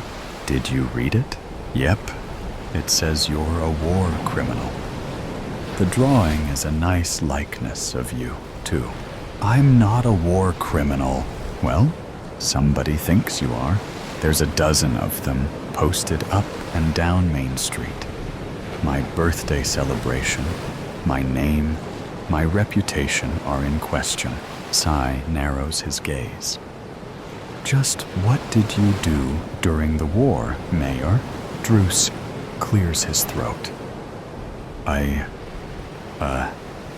was behind the lines. He had it easy, while Yoon and me was taking pot shots at each other. Van jokes. It was never easy. The filth, the rats, the lack of supplies. Watching Natchez burn. You was stationed in Natchez? Van asks. I ran the prisoner of war camp there. Van clenches his fists, his breath exiting in fitful bursts. You sick son of a gun. You took pleasure out of starving and torturing soldiers. The Yankees took their anger out on us because of the way you mistreated their men.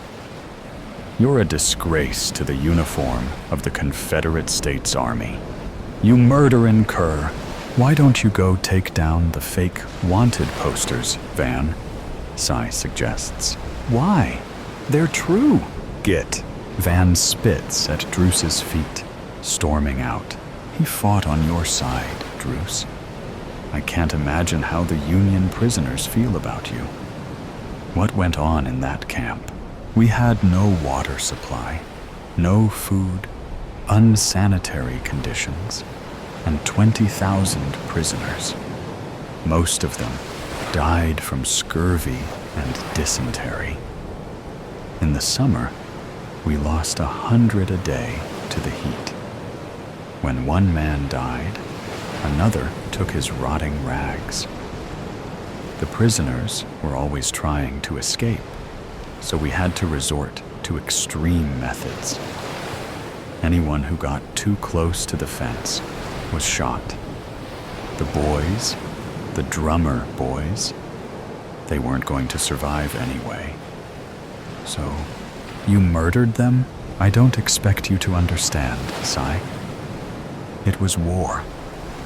When the armistice was signed, I was tried for war crimes and acquitted.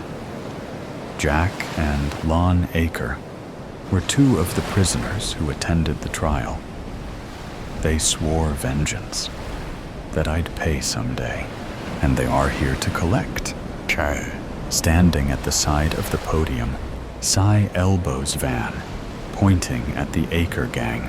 The gang has gathered near the front of the podium, so Druce can see their taunting smiles. Druce pecks Opal on the cheek.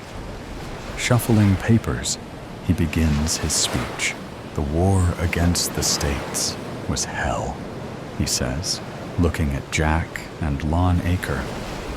Each of us lucky to survive left a piece of us behind on some battlefield, some hospital, or some prison, Jack shouts.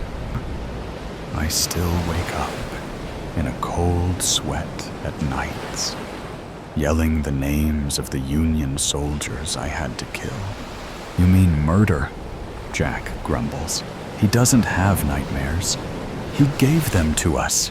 Lon adds.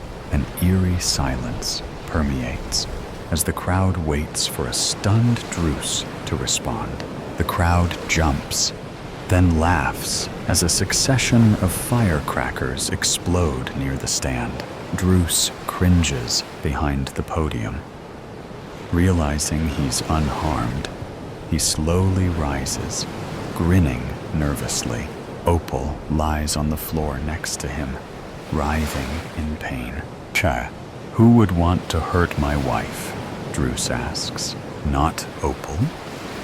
You? Cy grimly declares. She was lucky, though. The bullet passed right through her arm. You think they were aiming for me, after what you told me? Yep. We found a rifle across the street in a second-floor room of the hotel. It's a standard Henry rifle used by soldiers.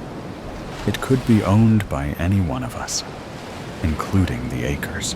I remember seeing Aker and his boys. They were standing in front of us, Druce says. Looks like you got more enemies than we thought, Mayor. Turn. That evening, Druce sways as he sits atop the bar, his storytelling embellished by the strength of the liquor he's been drinking for the past several hours. It's about time the mayor ran out of yarns and out of steam, Van says. I'm tired of babysitting this blatherskite and having to stick him like a leech. Cy scans the room. It's the last night of his celebration. He's going to suck as much flavor out of the moment as he can. I just wish he'd picked a less public place to do it in. And we had those blue bellies trapped in the valley. It was a turkey shoot. The doors swing open. Jack Aker and his gang saunter in. Jack acknowledges Painter with a nod, quickly moving on. The Tremaine brothers thread through the crowd, moving to Druce's right side, while the Aker brothers gather left of the mayor. I could hear Dixie coming from the band. How could you hear it above the screams of the prisoners you tortured? Lon asks. Oh, he could, brother, Jack says. Because they don't write songs about cowards. Toodle-oo, Mayor, a gunshot echoes throughout the barroom. A bullet buries itself in the pillar next to Druce's head. Cy pushes Druce off the bar. Druce falls behind it, curling up underneath it, out of everyone's sight. Cy notices that none of the Akers have drawn their weapons. Growling like a mad beast, Belly swats everyone in his path aside. Grabbing Cy, he puts him in a bear hug, crushing him. Let me go, Belly. Sure, when you're dead. Reaching for his gun, Cy jams it between them, firing 3 shots. Belly releases him. Backing away, he laughs at the blood spurting from his chest as he falls face first. Jack and Lon reach for their guns. Lon fires at Cy. His 2 bullets strike Les Tremaine, killing him as he runs in front of Cy in an attempt to escape. Stanley Tremaine reaches for his Bowie knife, intent on throwing it at Cy, but a sea of panicking customers knocks the blade from his hand, and he's pushed out the back door. He doesn't return. Cy fires 2 shots at Lon, who drops his gun, falling backward. Hiding behind a pillar, Jack hits Van on the forearm with a slug from his Colt. Cradling his shotgun, Van returns fire, splintering the pillar. A second blast blows a now exposed Jack off his feet. Druce greets Cy on the street the next morning. They watch a crew of men pulling down banners and sweeping up the celebration's confetti. How's Aker? Gut shot and about ready to join his brothers in the mortuary. I'm going to Doc's office to see him now. I hate to owe a Yankee, but thank you, Marshal. It's nice not to have to look over my shoulder anymore. I'm so happy. I think I'll have that reprobate painter paint my portrait. Toodle-oo. Jack grabs Cy's hand as the pain sears through his body.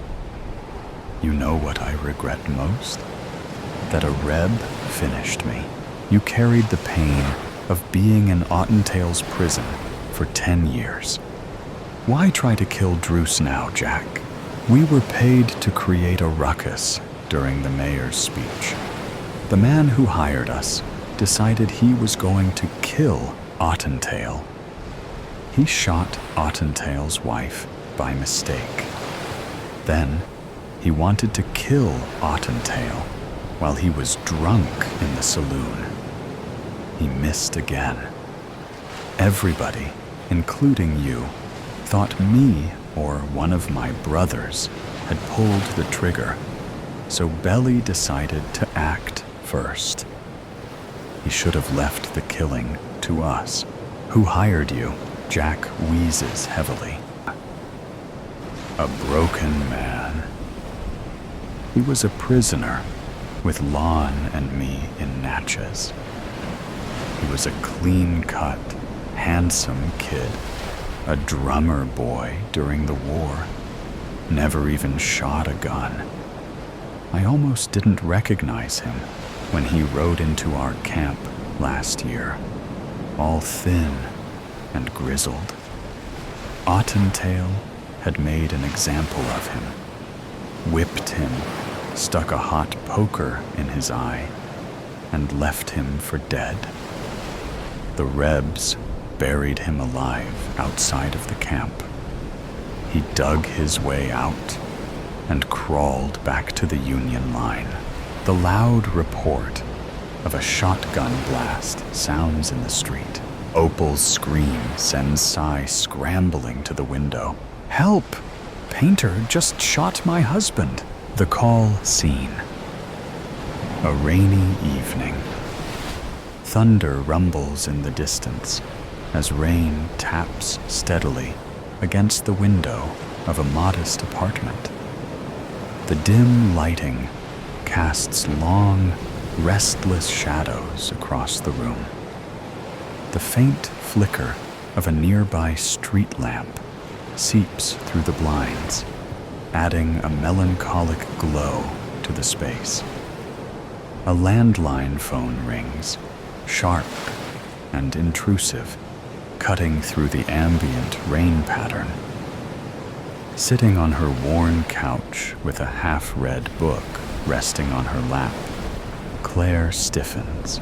She glances at the phone, her heart thumping at the unexpected sound, as if it doesn't fit into her tranquil evening. After a moment's hesitation, she picks it up. Claire, hello? The line crackles faintly, followed by a pause so long it feels static. Then, a calm and deliberate voice speaks. Stranger, is this 555-3248? Claire. Yes, who is this? The voice carries a weight that makes her sit up straighter. Stranger, you don't know me, but I must talk to you. Claire frowns, her grip on the receiver tightening. Her free hand instinctively brushes the edge of her book, the texture grounding her in an unreal moment. Her eyes dart to the rain-speckled window, searching for a reason and context to anchor the odd exchange. Claire, I think you have the wrong number, stranger. No, Claire, I don't. Her name hits her like a sharp slap, causing her breath to catch. The stranger's calm, steady tone unnerves her. A chill creeps up her spine as she glances around the small apartment.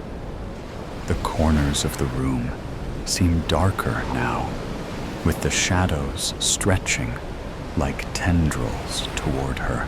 Claire, pause. How do you know my name, stranger? That's not important. What matters is that you listen to me. You're not safe. Her mind races. 1,000 explanations surge forward, each more implausible than the last. Her voice wavers, though she forces an edge of firmness into her tone. Claire, sharply, Excuse me? Her grip on the receiver tightens, and her knuckles whiten. An involuntary tremor beneath her surface betrays the facade of control she's trying to project. Stranger, please, just listen. There's no time to explain everything. You need to leave your apartment now. Don't pack a bag. Don't waste a second. Just go. Claire blinks, her mind catching onto the sheer absurdity of the command. She lets out a nervous laugh, though it sounds hollow even to her ears. Claire, okay, seriously, who put you up to this? Was it Nina? She's always pulling this kind of stranger. This isn't a joke, Claire. The voice pierces her deflection with a sharp edge. Thunder crashes outside, shaking the windows and masking the sound of her sharp inhale. Claire stands instinctively, the book falling from her lap. Her bare feet press against the cold hardwood floor, grounding her again in the surreal moment. Claire, voice rising. I don't know who you are, but, stranger, interrupting. Look out your window. Her heartbeat quickens. She hesitates, clutching the receiver as though it's the only thing tethering her to reality. Slowly, she moves to the window, her hand shaking as she pulls back the blinds. The street below is drenched in the rain, but her eyes immediately land on a figure standing across the street, motionless under the flickering light of a street lamp. Their face is obscured by a hood, their silhouette unnervingly still. Claire's breath catches as the figure tilts its head, as though she is aware she is watching. Stranger. Now, do you believe me? Claire stumbles back from the window, her heart pounding. The receiver trembles in her hand.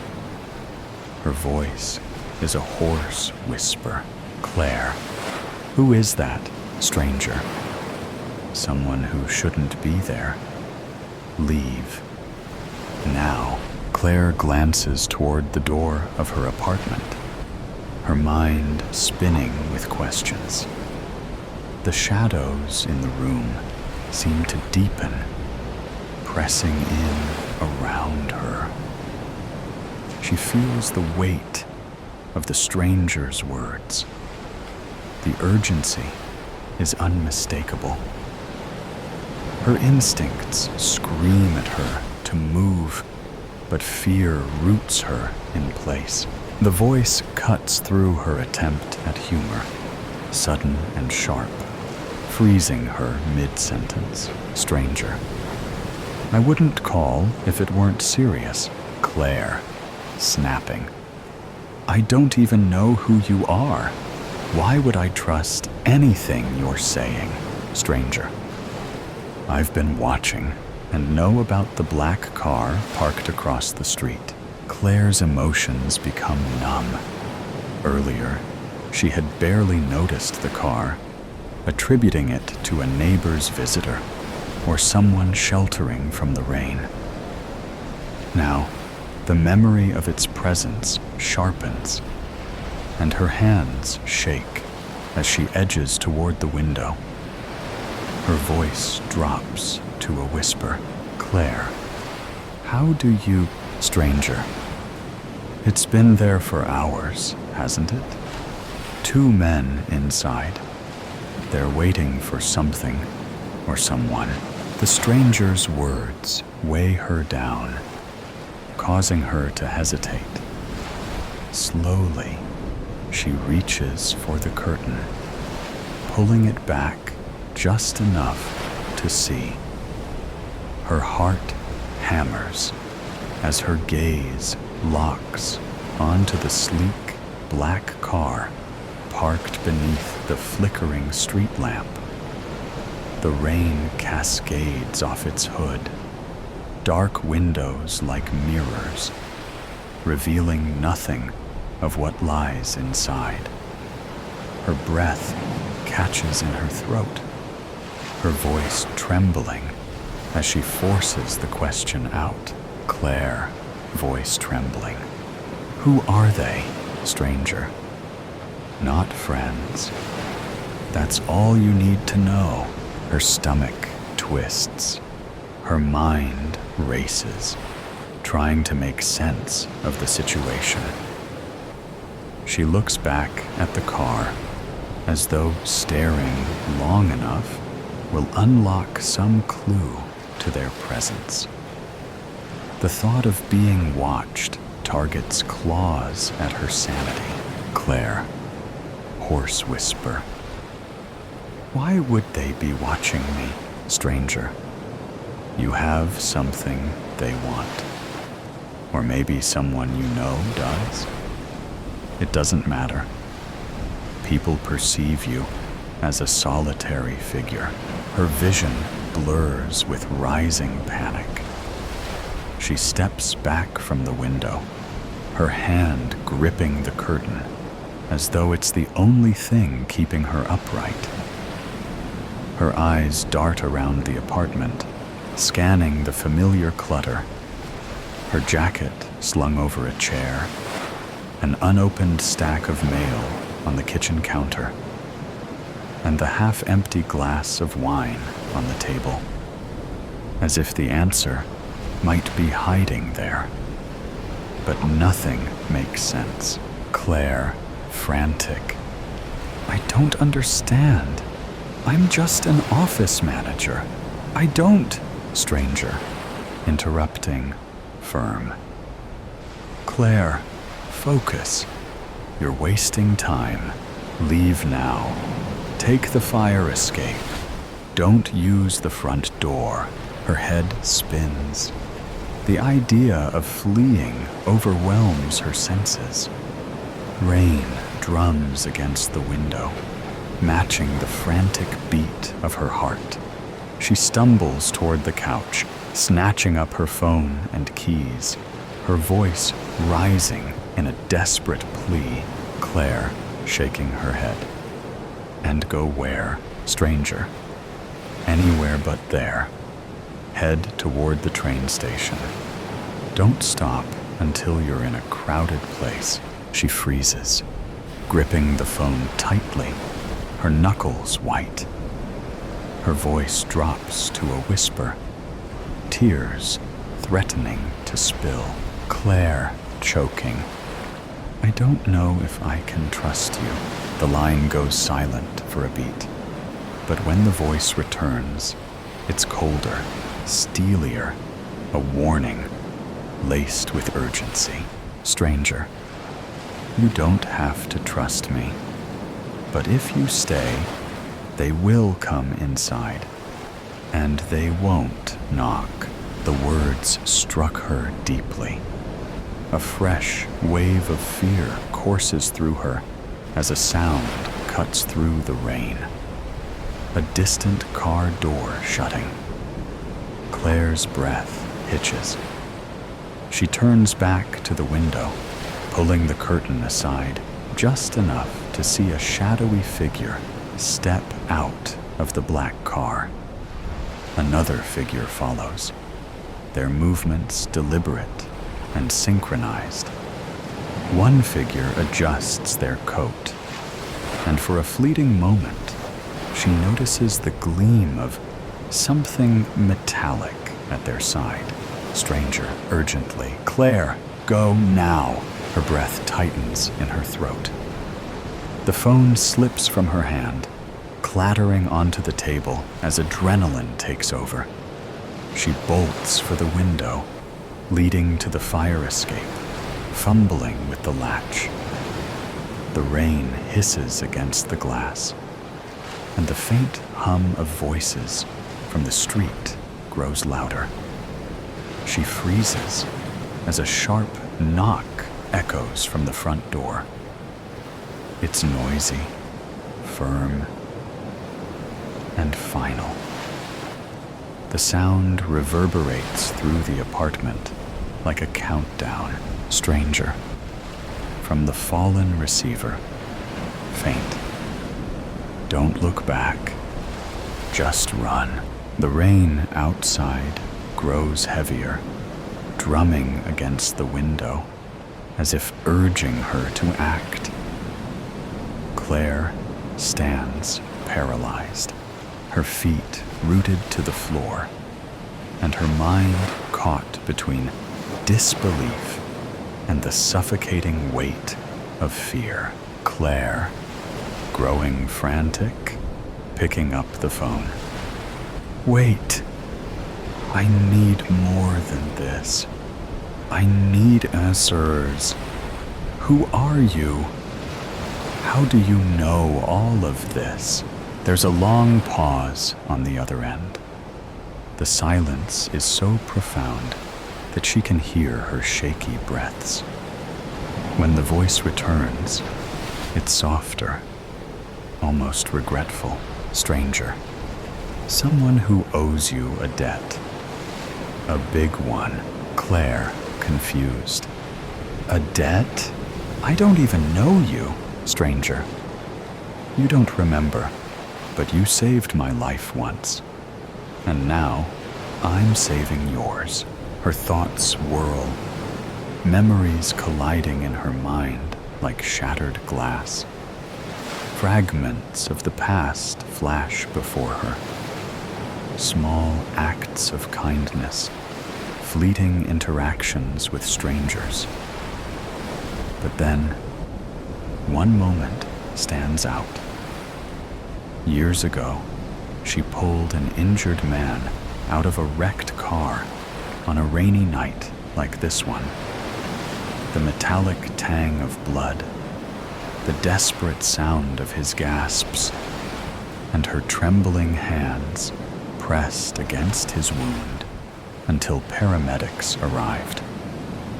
His face, pale and bleeding, swims into focus in her mind. Claire, voice shaking. Is this about that car accident? Were you? Stranger, firmly. There's no time for questions. Go now, Claire. I'll call you again when it's safe. The phone clicks, the line going dead. The finality of the sound lingers in her ears. Claire stands frozen, the receiver still pressed to her ear, her knuckles white. She flinches as a crack of thunder rattles the windows. Slowly, she lowers the phone, her eyes drifting back to the window. The black car remains motionless, but now a faint glow of a cigarette flares inside. Her chest tightens as she stares at the tiny ember, an ominous beacon in the darkness. Claire, to herself, whispering, "What the hell is going on?" Suddenly, a faint creak from the hallway shatters the silence. Her heart leaps into her throat, her breath catching. She spins toward the sound, her eyes wide and searching. The noise could be anything. The old building settling, a neighbor, but now it feels like a warning. The hairs on her arms rise, and instinct takes over. She grabs her jacket and keys from the couch, her movements hurried and clumsy. Without a second thought, she moves to the window. The rain lashes at the glass, its icy touch shocking her as she forces the stubborn frame open. The fire escape looms outside, a slick, glistening path into the storm. Climbing through, the cold rain instantly soaks her, plastering her hair to her face. The metal beneath her feet is treacherous, every step a gamble. She grips the railing tightly, her knuckles aching as she descends. Below her, the black car suddenly roars to life. The headlights snap on, slicing through the downpour. She catches her breath. A door slams, and a tall, shadowy figure steps out. Their movements are purposeful and unhurried. Claire doesn't wait to see more. She runs, her feet slipping on the slick fire escape as she reaches the ground. The rain blurs her vision, each drop like a needle against her skin. Her breath is ragged, her pulse pounding in her ears. Behind her, the unmistakable sound of footsteps splashing in the water. Pools echoes through the narrow alley. The sound is steady and deliberate. A voice, not the stranger's, pierces the storm with a low, menacing call. Voice: Claire, stop. You can't run forever. The words twist in her mind, each syllable heavy with malice. She doesn't look back. Every instinct screams at her to keep moving. She darts into an alley, her feet slipping on the wet concrete. The flickering street lamps overhead cast eerie shadows that seemed to chase her.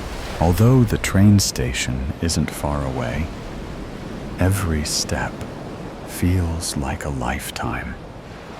Her muscles burn, her lungs ache, but she pushes forward, the stranger's voice echoing in her mind. Stranger's voice in her mind. You're not safe. As the rain intensifies, so does her determination. Each crack of thunder feels like a countdown. Each shadow is a threat. She is confident that she cannot stop.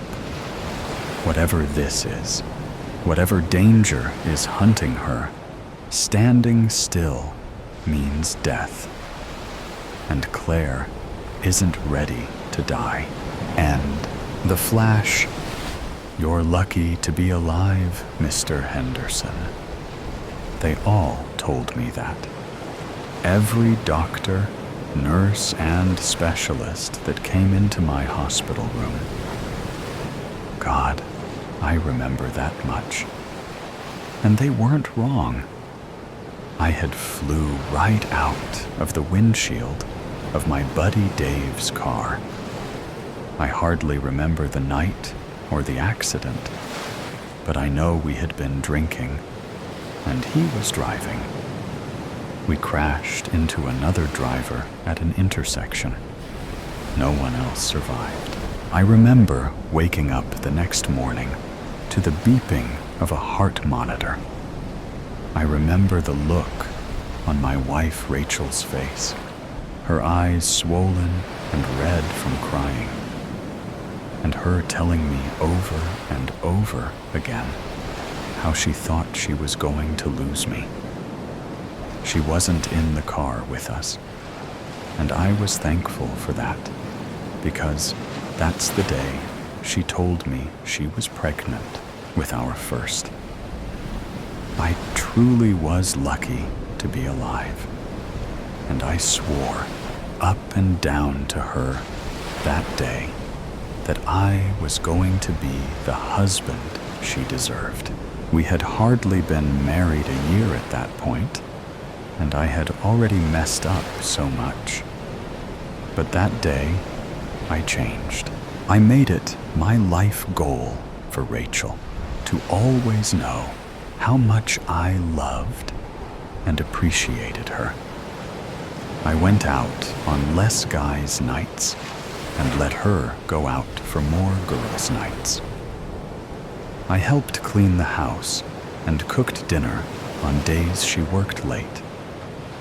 When our second child was born, I took time off work to be with her and help her. When a promotion for her meant more hours, I quit my job to stay home with the kids while she built her career. And I loved every minute of it. Watching the kids grow up into people gave me so much joy. I knew how lucky I was. But when Rachel would come home after a long day to a hot meal waiting on the table for her, and hearing her say, "How did I get so lucky, Sean?" Nothing beats that.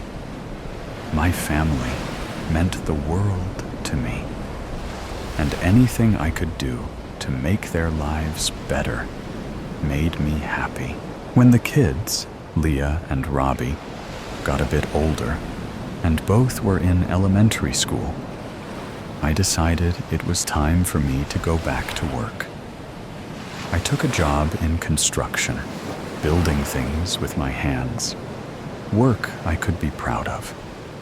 It paid off, too, because over the years, I was able to renovate our own home. It was a slow process, doing it myself, one room at a time. At one point, I was sure Rachel was going to divorce me. When the back patio project took a bit longer than I had anticipated and left us without a back door for a couple weeks. But she sure has enjoyed the backyard since then. Their smiles were all I needed to keep going with these projects. Leah got her own ensuite bathroom for Robbie, a gaming den in the basement, and Rachel had her dream kitchen. 10 years after we bought the house, it looked completely different. I was proud of the life, the family, and the home I had built. I truly was the luckiest man alive, or so I thought, until the headaches started. The first one happened one evening when I was making dinner. It was just Robbie and I home. Rachel was working late, and Leah was at rehearsals for her high school's play. I was making my famous coq au vin, a dish that took a while to prepare, since I had the extra time. Robbie was sitting at the island doing his homework, so he had to witness the whole thing. I had turned on the oven light so I could take a peek inside, which I guess triggered it. I remember thinking the light was so bright, brighter than usual. And then, nothing. I blacked out. It was only for a couple minutes, but it was enough to spook poor Robbie. I could hear him shouting, "Dad! Dad!" I got up off the floor and reassured him that I was okay. Later, during dinner, when we were discussing what had happened, I could see that Rachel was concerned. She wanted me to go see the doctor, but I insisted I was fine. She made the kids, and I promise that if this ever happened again, we'd call an ambulance, or at least make a doctor's appointment. The second time it happened, it was maybe about 6 weeks later. I was at a job site, and a coworker turned on a floodlight. I could see it getting brighter, and this time I heard a blaring noise, but couldn't make out where it was coming from. Everything went black, and I could hear him shouting my name. He told me I was out for only around 5 or 10 minutes. Again, I insisted I was fine, but my boss gave the rest of the day off anyway and told me to take the following day, too, if I needed it. Not wanting to worry Rachel, I chose not to tell her about it. And like an idiot, I didn't make a doctor's appointment. I went to work the next day and felt great. It was a few months before it happened again. And this time, I couldn't hide it from Rachel because she was there when it happened. It was late, the kids were in bed, and Rachel and I were in the living room. We had just finished watching a movie, and she got up to turn on the lamp. I could hear her talking about the movie, but I was fixated by the light. It got brighter, and I was trying to figure out if it had just moved or if it was my imagination when the noise started. "What is that noise?" I tried to ask her, but I don't know if all the words came out before it all went black again. When I came back to, Rachel was already on the phone with an ambulance dispatcher. I managed to calm her down enough to agree that the ambulance wasn't necessary, on the condition that I would call our doctor the next morning to make an appointment. Luckily, the dispatcher was on my side, or else I don't think she would have went for it. As promised, I called to make an appointment first thing the next morning. It was scheduled for less than a week away, but I didn't make it until then, before it happened for the last time. All I remember is waking up in the middle of the road and not being able to see anything except bright headlights from a car. My ears were ringing, and the sound of the car horn was fading in and out. I think I heard an ambulance siren and someone calling my name before blacking out again, but it was hard to be sure. When I woke up again, I was in a hospital bed. There was a woman sitting in a chair who looked angry, or maybe annoyed, and it wasn't until she spoke that I even realized it was Rachel. She looked different. Her hair was darker and shorter. I thought I must have been in a coma for a while, and she let her roots grow in. "Welcome back," she told me, but her welcome didn't sound warm. I asked her if I had been in a coma, and she laughed a little before quickly suppressing it. "No, Sean, you were not in a coma." "Ah, Mr. Henderson, there you are." A nurse bustled into the room. "I hope you'll stay with us this time." "What?" I looked at Rachel, who just stared at me, emotionless. "You've been in and out, mostly out, of consciousness for a few hours now," the nurse explained. "Your wife is a lucky lady to still have you here. The luckiest girl alive," Rachel responded, deadpanned. The nurse didn't seem to notice Rachel's lack of enthusiasm and went on to tell me that there were no broken bones or anything major beyond some bruising, and I could likely go home the following morning. Going home is when things really started to not make sense. For one, none of the renovations were done.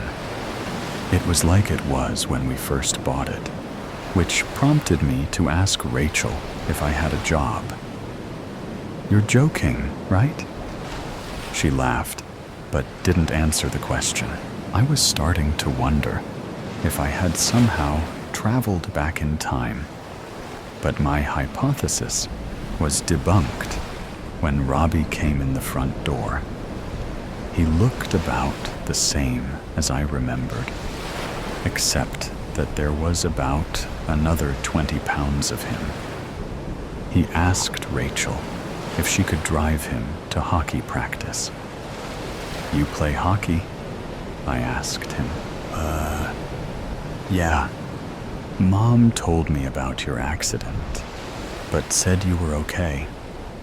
You don't have amnesia or anything, do you?" No, not to worry, Robbie. I'm doing fine. Just a little fuzzy." "Cool," he nodded. "It's just Rob now, though. Mom, are you ready to go? I'm going to be late." "Where is your sister?"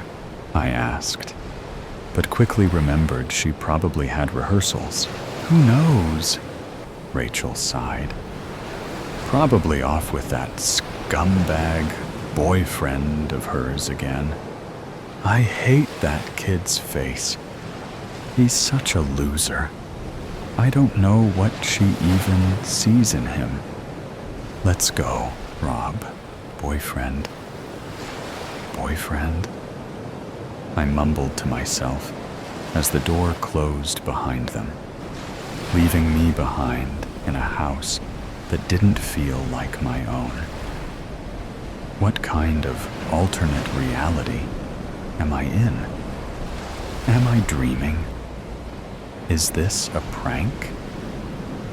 When no one came out from behind a fake wall with cameras, I decided that it was not, in fact, a prank, and that I needed to look to information, clues, something to tell me just what in the heck was going on here. It was getting dark, and I hadn't found anything except our legitimate birth certificates, tucked away in an old photo album. Some memories I had, and others I didn't. I decided to cook up a quick pasta for everyone, but Rachel and Robbie, or Rob, stopped for burgers on their way home, and Leah didn't get in until hours later. When I asked her where she'd been, she just gave me a look and went upstairs. "Why didn't you back me up?" I asked Rachel. "It's not worth the energy to argue with her," she responded without looking up from her phone. "I went for a walk to try to clear my head, which didn't work. And when I came back, Rachel was already in bed. I don't know if she was sleeping or just pretending to not notice when I slid under the blanket beside her and said goodnight. In the morning, I got up before everyone else and made breakfast, a feeble attempt to make things normal. Robbie, or Rob, was the only one who seemed to appreciate it. "Oh, sweet," he said, loading a plate with enough bacon, eggs, and pancakes to feed an orphanage. Leah nibbled on a piece of toast, and Rachel just sipped her coffee, looking unimpressed. "Okay, off to school. I can't drive you today. I have a meeting." Again, Mom," Leah whined. "I hate public transit. People who take the bus are disgusting. If you want me to take you, then we have to leave now." "I can take you," I offered, feeling semi-confident in my ability to drive during my current confused state. How are you going to drive if Mom has the car? She narrowed her eyes at me. I hadn't given any thought about whether I still had my truck. Trying to ignore her attitude, I changed the subject. So, when is your play? I didn't miss it, did I? What play? The one you're in at school. What is it again? Annie? Or was that last year? It's Matilda this year, right? Oh, you mean the school's stupid play? I know you, like, hit your head or whatever. But you seriously thought I'm one of those theater nerd kids? She tossed her half-eaten toast on the table and walked away. I'll be in the car. Good one, Dad, Rob B. said, shoveling the rest of what was on his plate into his mouth with a fork. You get in the car, too, Rachel told him, pouring her coffee into a travel mug. Rob B. grabbed his backpack and headed out. Wait, I called after Rachel before she left the room. What is happening here? Everything is different, but no one else seems to think so, and you don't even seem upset that I was just in an accident. She rolled her eyes. Upset? I was upset the first time, Sean. But I'm on to you now. If you want to leave this family, then do it. But don't tell me that I'm the one who's different. And for God's sake, don't be such a coward. What are you talking about? Now I was really confused. What do you mean the first time? When I was in the accident with Dave, before the kids. You weren't in an accident before the kids were born. Oh my God, I can't do this again. Right now, I'm going to be late. She turned to leave, but I grabbed her arm. Tell me, I demanded. You really don't remember? She scoffed. I loosened my grip, and she jerked away from me. A couple months ago, you started talking about going back and drove our car into a tree. Seemed like an accident at the time, but now I can see you were really trying to off yourself. Pretty sure that's what this is all about now, too. I just blinked at her. I didn't know what to say or think. She straightened her jacket and lifted her purse over her shoulder. Look, Sean, I don't know what's going on with you, and frankly, I just don't have the energy anymore. You need to get help. You think you aren't where you're supposed to be, and I get that. I do. But you have to accept that this is your life, and it's what you make it. She sighed heavily, and I could feel her exasperation. I don't want you here anymore, she continued. Please pack your things up. I have a really long day today, and I don't want to see you here when I get home. I don't care where you go. I don't care if you kill yourself. I just want you gone. And that was it. Just like that, she walked out the door. I heard the car start and drive away. I stood there. I don't know for how long, trying to process what little information I had from that brief interaction. I couldn't make heads or tails of any of it, but I knew one thing for certain. I had to get back to Rachel, and my family. A deer, a sign, and a tree prologue. The buck emerged from the line of pine trees sniffed the warm fall air for any danger. He then strode across the mist-covered, grassy field, eyeing the weeds growing along the fence line. As he chomped on the weeds and grasses that grew along the wire fence next to the road, it failed to notice the timber rattlesnake that had been resting in the weeds as well. When the buck's hoof stepped on the rattler, the snake struck out and bit the leg. Once and again, the buck reared back and kicked at the snake.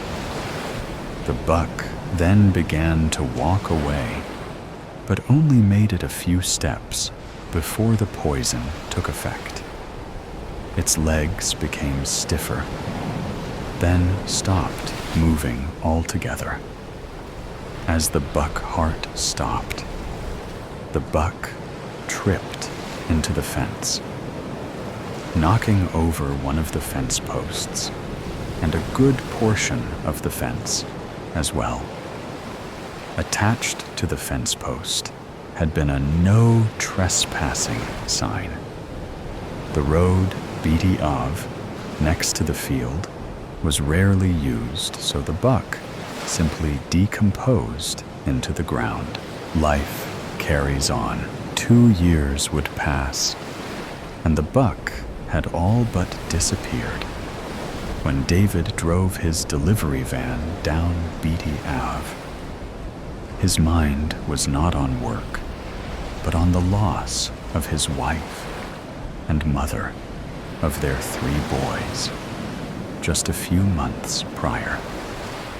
Now working 2 jobs to keep the boys in the same house until the insurance company paid him what he was due. David looked at the row of Christmas trees in the field across the road. Like a tsunami, dread flooded his brain. This would be the first Christmas without Kathy. David had been dreading this time. Everyone told him the boys were young and would be fine. He would have to make a list of things to buy the boys over the next couple of months, decorate the house. Would he have to make cookies, as Kathy did with the boys? Or maybe he could ask his mother or mother-in-law to help. They were both always offering help in any way. His mind filled with thoughts of Christmas. He missed the turn off Beatty Ave to where the packages he needed to deliver. Cursing himself, he had to drive an additional 2 miles to find a driveway to turn around in and get back en route. Stay awake and pay attention, old boy. The last thing you need is to get into an accident, he said aloud to himself. David made his delivery and took his time walking back to his truck, taking deep breaths of the cool country air to clear his head. Putting his seatbelt on, he made the decision to call the grandmothers, and hard as it may be, ask for their help. He felt good after coming to this decision. With their help, it would be a good Christmas for the boys and himself.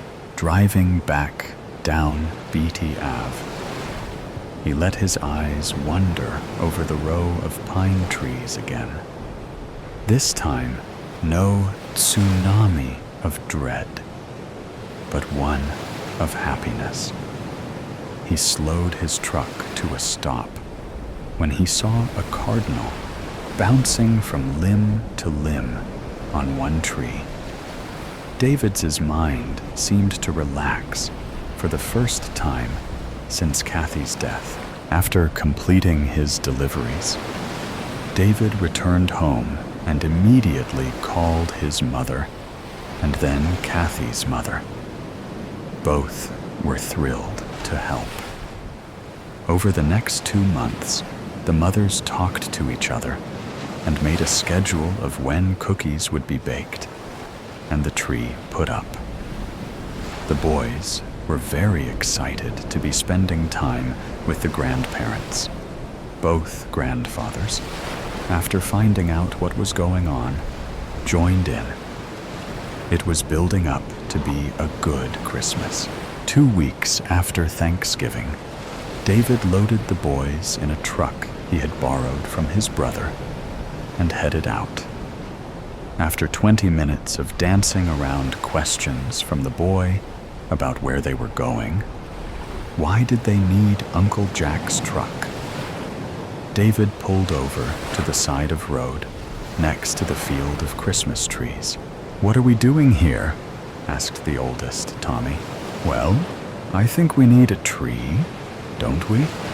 David asked with a big smile on his face. All 3 boys looked out the window at the field of trees and began to cheer.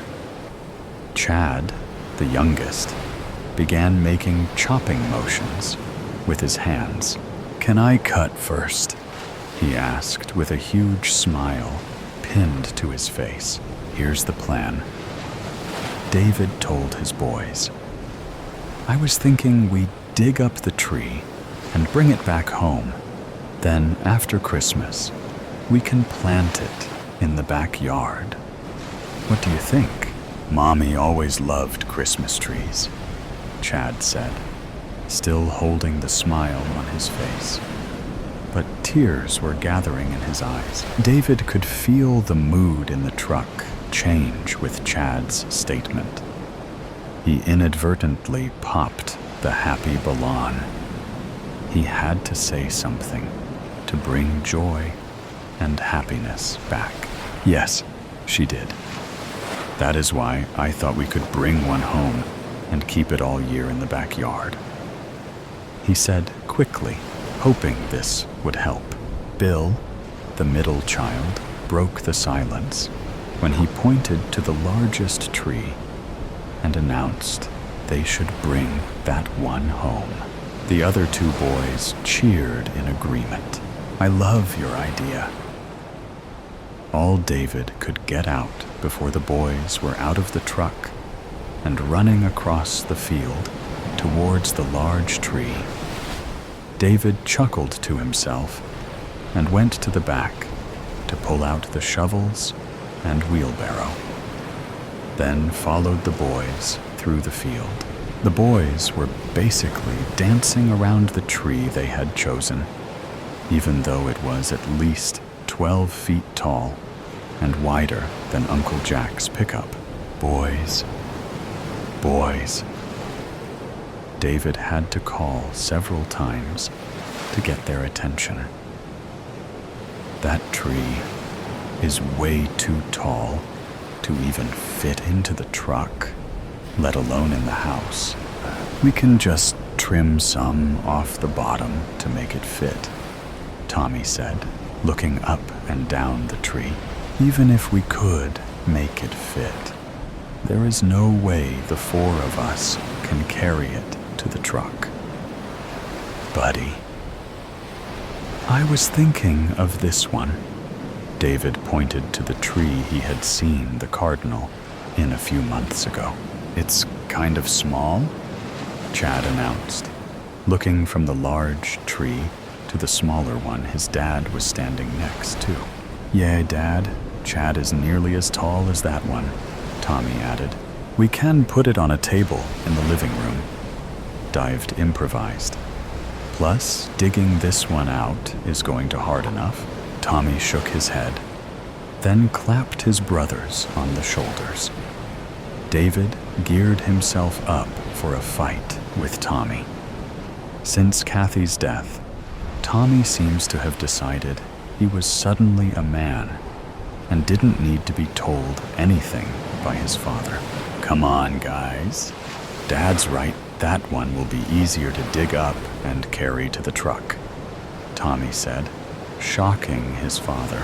The boys and their day spent the next hour digging and pulling on the tree to free it from its grasp on terra firma. Moving to the new tree to and into the truck took an additional 15 minutes. On their way home, they stopped by a gardening center to get new soil and a large yellow planter. Yellow was their mom's favorite color. While shopping, Chad explained to the salesperson the pot was to put their mother in for Christmas, and then put her in the backyard. David had to quickly explain exactly what they were doing.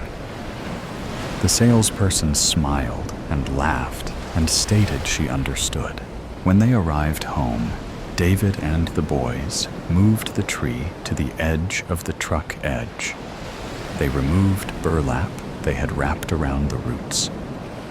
David instructed them to pull off the earth from the roots before they put it into the new pot.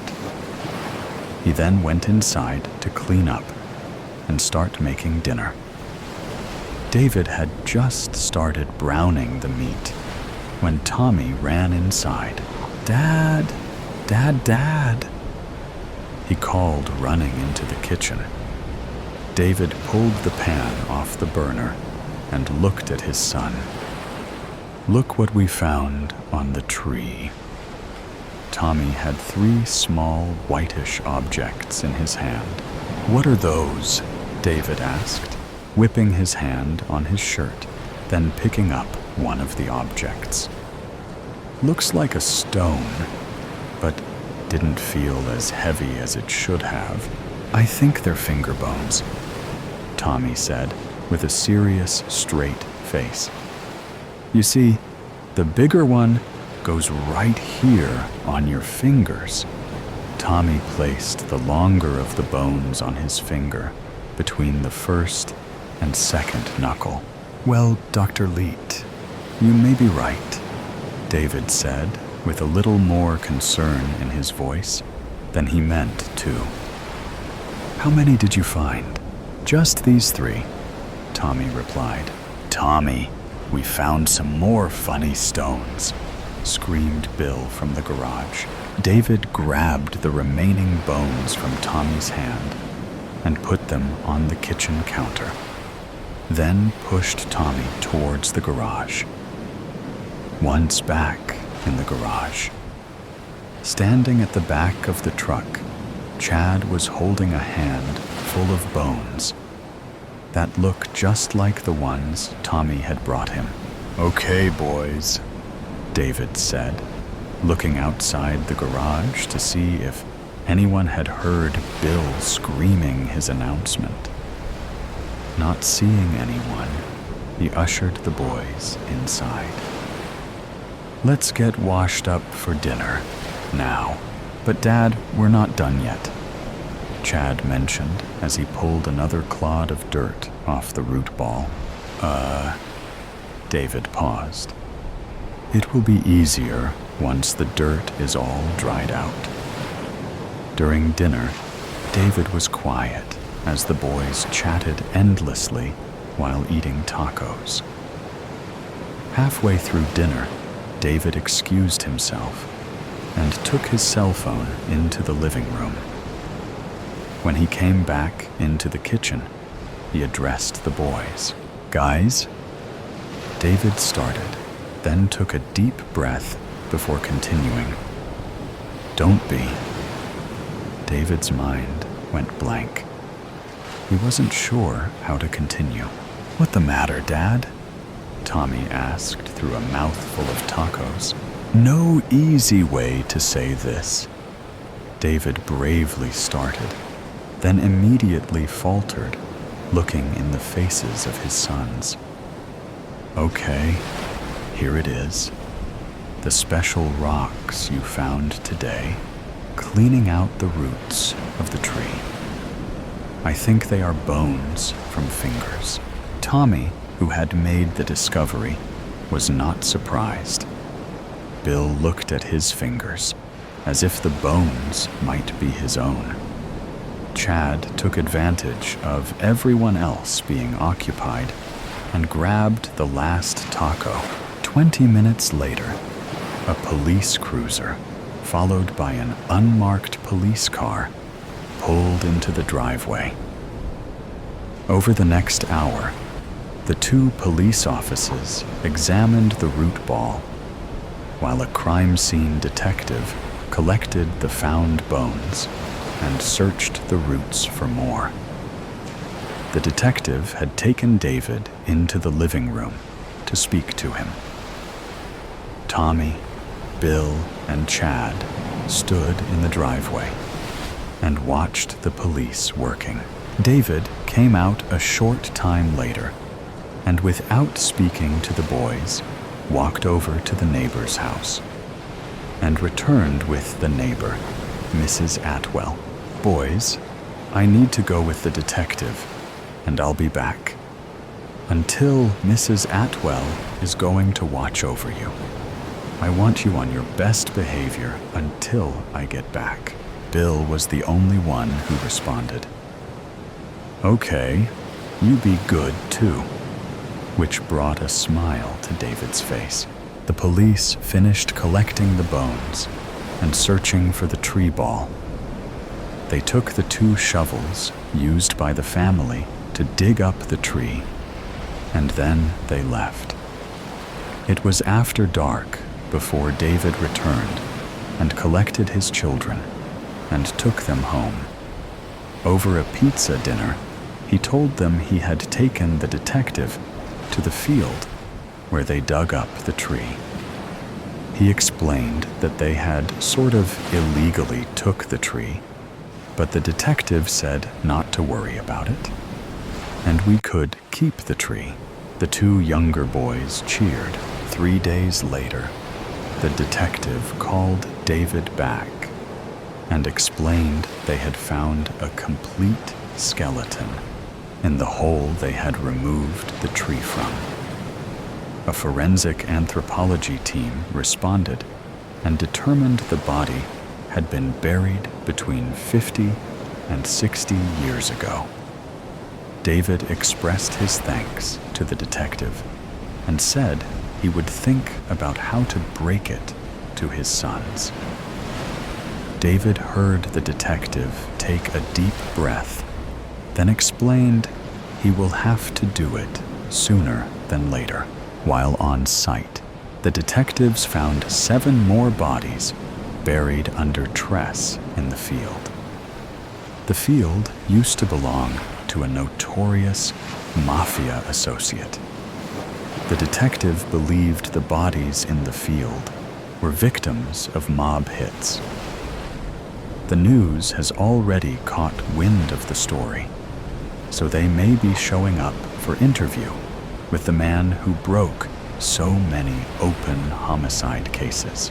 Now it was David's turn to take a deep breath. He thought of Kathy and smiled to himself. She always had a way of making him forget bad things. Merry Christmas. Ho, ho, ho. Merry Christmas. Jessica squints her eyes and bites down on her pinkish lower lip. Ho, ho, ho. Merry Christmas. Jessica smiles, wrinkles forming around the corners of her mouth. She shakes her head down and chuckles. Darling, what's the matter? What is going on in that big head of yours?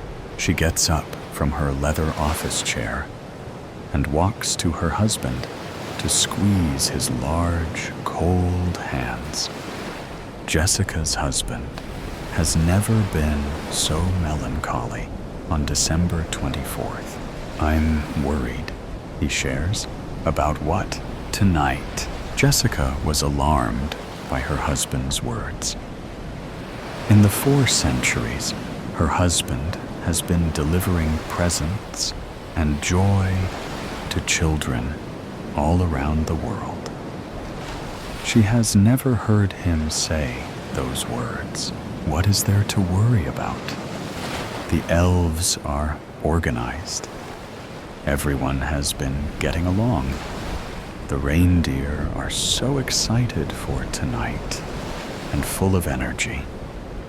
Rudolph's nose is shining brighter than ever. I think we could shut off the headlights on the sleigh to save energy. Jessica, it's not that. Is it him? What? The Grinch? I do not know what he's up to right now. Jessica searches for the answer in her husband's eyes, but all she sees is her reflection. She drops his hands. Now you are starting to worry me. You need to tell me what is going on, Jessica says sternly. I simply do not know. I just feel unusual. Is it me? Jessica asks. Nicholas doesn't answer. Mr. Claus? Mr. Claus? Jeannie the elf asks aggressively. Nicholas perks up from his dazed state and looks around. All the elves have stopped their work activities to observe the overweight man, normally jolly, sulk in his sleigh. The elves exchange hushed whispers, coated in concern. Not only is this moment instilling fear in them, but the Christmas operation is running behind. Why have you stopped? We need to get going. We need to be in New Zealand in 9 minutes, Nicholas yells. The elves shake at the thunderous volume of his voice and immediately finish packing the last few presents into his enormous red bag and feeding the reindeer their carrots.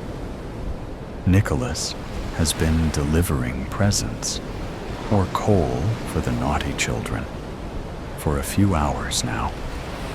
By the time Nicholas and the reindeer got to Amsterdam, Rudolph's nose was getting dimmer, and he was feeling slight fatigue.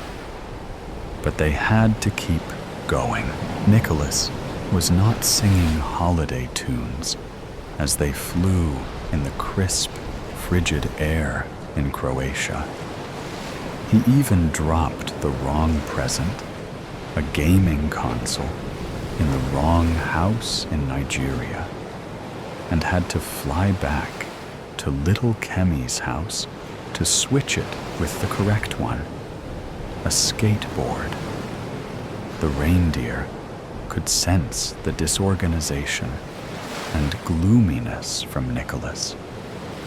Nicholas knew that tonight was more delicate than usual because he was making mistakes for the first time in centuries. His stomach was full of nerves and milk and cookies. 11:55 p.m. CST, Winnipeg, Manitoba, Canada. Nicholas rolls forward and lands on his feet in an upright position, like an Olympic gymnast. His chunky black boots leave faint imprints on the beige carpet. The Christmas lights are still on inside the Alotzi family home, providing light to guide him towards the Christmas tree. He places 3 gifts: a bicycle for Kechi, 8, a basketball hoop for Leon, 10, and a limited edition comic book for Josiah, 12. Nicholas smiles. A sense of peace washes over him, a feeling he has not felt all day. Josiah is the oldest, and he recently started to lose vision in his right eye. It has changed how he plays with his friends and how he learns his favorite subjects in school. But he was an exceptionally good boy this year. He deserves that comic book. That's what it's all about for Nicholas. Bringing joy to children. Nicholas looks around the cozy living room, looking for cookies and milk. With nothing in sight to quench his thirst or hunger, he walks towards the kitchen. This family is well off, he thinks to himself. Big white cabinets, stainless steel appliances, large square footage, pristine, clean, quiet. Milk and cookies wait for him on the large rectangular wooden dining table. Nicholas sips on the milk. He can see the family's new silver barbecue grill sitting outside the back door through the sliding door windows.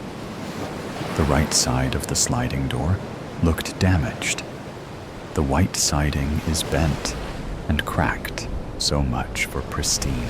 As he put the tall glass of milk down, his head became hot. Sweat started to form from underneath his red hat. Something is not right, he thought. The milk was hot, steaming as if someone had just warmed it up just before he got there. Police! Put your hands where we can see them. Before Nicholas could turn around, he was tackled to the ground by an unknown man. Get off of me! He screams in agony. Nicholas, unable to lift his head to see ahead of him, hears more footsteps. An army of footsteps come from several positions in the kitchen. Doors swing open. Wooden chairs are toppled over. Bright flashlights illuminate his face. Nicholas feels his breath weaken and starts heaving. All right, officer, no need to suffocate him, a voice says. Nicholas feels a weight lift off his back and is finally able to lift his head. Officers dressed in thick, dark-colored bulletproof vests, masks, weapons, and boots surround the kitchen. St. Nicholas, you are under arrest for trespassing, breaking and entering, animal abuse, and violating the labor code. 2 officers appear beside him to bring him to his feet and start to cuff his hands behind his back. These are preposterous claims, Nicholas exclaims. Sir, anything you say may be used against you in court. You have the right to remain silent. I am not a criminal. I am Santa Claus. Nicholas wiggles frantically in his cuffs. If you arrest me, millions of children will not get their Christmas presents. I need to finish my job. Can I speak to your superior? Who is responsible for placing these charges against me? A sinister silence comes. The officers turn their faces away from the now red-faced Nicholas towards a corner of the kitchen. The pantry. It opens with a creak, and a quiet, cold breeze sweeps through the kitchen. A trapped cry can be heard in the large pantry. Nicholas's eyes cannot believe what he is seeing. A mother, stepfather, and 3 kids, the Alozi family, are bound together, not with the joyful spirit of Christmas, but by dry, brown rope. Their mouths taped shut. Not a word from their lips, but their eyes do the talking. Desperation and fear reeks from the sweat that covers their heads. Nicholas screams and tries to free himself from the restraint of the handcuffs, but the officers hold him back. I wouldn't try that if I were you, a familiar voice sounds. But Nicholas cannot quite put a finger on it. The unknown figure's boots make loud thuds on the floor as they walk closer to Nicholas. The other officers part themselves like the Red Sea and make way for them. A cap shades her face in the low-lit kitchen. But Nicholas can make out her shiny, blonde hair. "Cindy!" She slowly lifts her head. "Hello, Santa Claus?" "Cindy Lou, what is the meaning of all of this?" Nicholas asks. "Little Cindy Lou, who, from Whoville, sports a black jumpsuit and an unauthorized police badge. Her eyes are black with deceit and evil. A distant image from the small girl who loved Christmas. Cindy, please, remember the day the Grinch stole Christmas? How painful that was for you and your town. Imagine the millions of children experiencing the same thing this Christmas right now. Is that what you want?" Nicholas pleads. Cindy leans closer to Nicholas. "It's not about what I want, Claus. Are these officers even legitimate? Cindy Lou, answer me. And why tie this poor family up on Christmas Eve?" The eyes of the smallest Alozi child, Keiichi, beg for freedom. "Actually," Cindy Lou checks her watch, "it's Christmas Day, and it's about what he gets." Nicholas smells a grisly scent, and immediately his eyes open wide. A masked figure appears from a clump of officers. He gently removes his mask and reveals his skin, all green, and teeth, all yellow with termites. "I should have known better," Nicholas whispers to himself. "Merry Christmas, Santa Claus." Nicholas is enraged. Veins start to pop from his neck. Why so sad, Santy? What happened to the holly jolly fat man with a white beard that everyone knows and loves? Let me go, now. No, no, no, no, no can do, Santy. Nicholas uses his large body to push the officers, if they even are real Canadian authorities, off him. They fall to the ground, but Nicholas is still surrounded by several angry officers, ready to take him down. Cindy waves her gloved finger, instructing the officers to pounce on Father Christmas.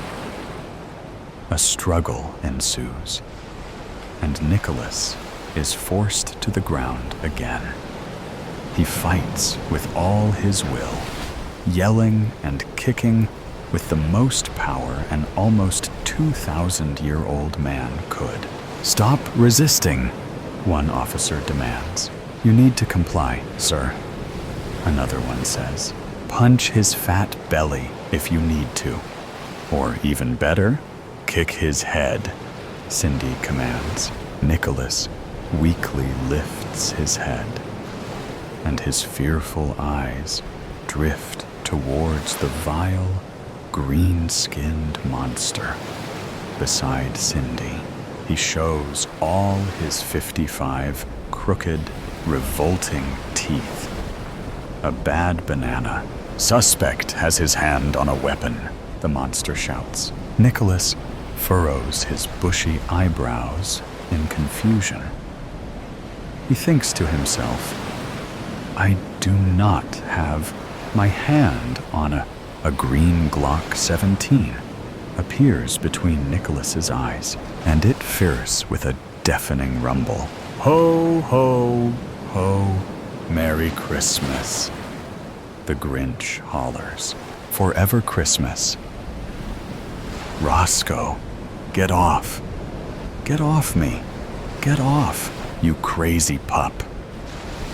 My mangy mutt wakens me with a slobbery good morning before getting in a round of zoomies. I love him, but I'd also like to murder him.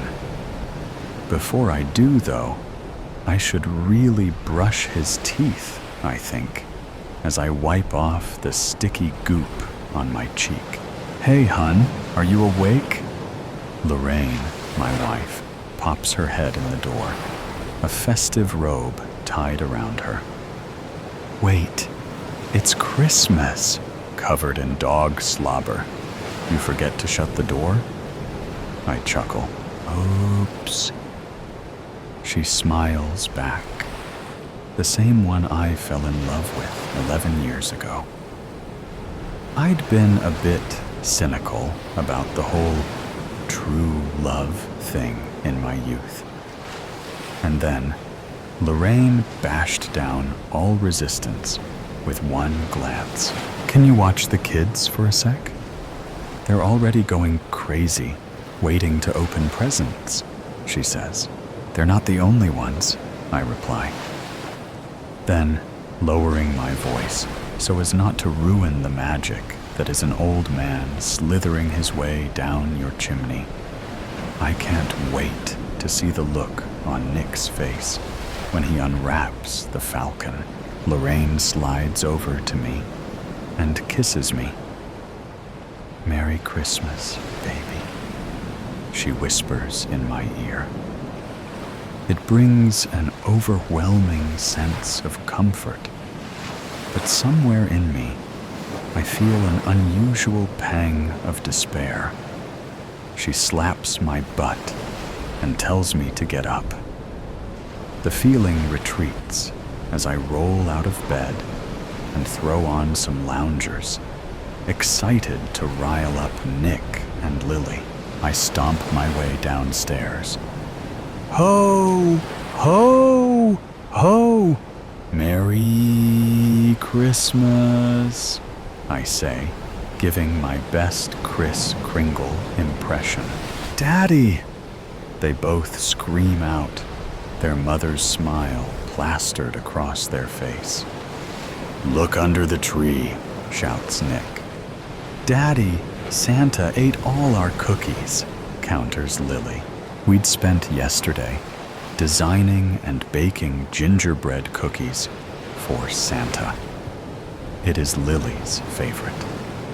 Since she was 3, we'd all designed a dozen gingerbread cookies, 5 of which were subsequently judged to be the plate cookies by Lily. She would walk confidently around each tray, carefully inspecting each cookie, letting out a scientific every now and then, before carefully selecting a cookie from each tray.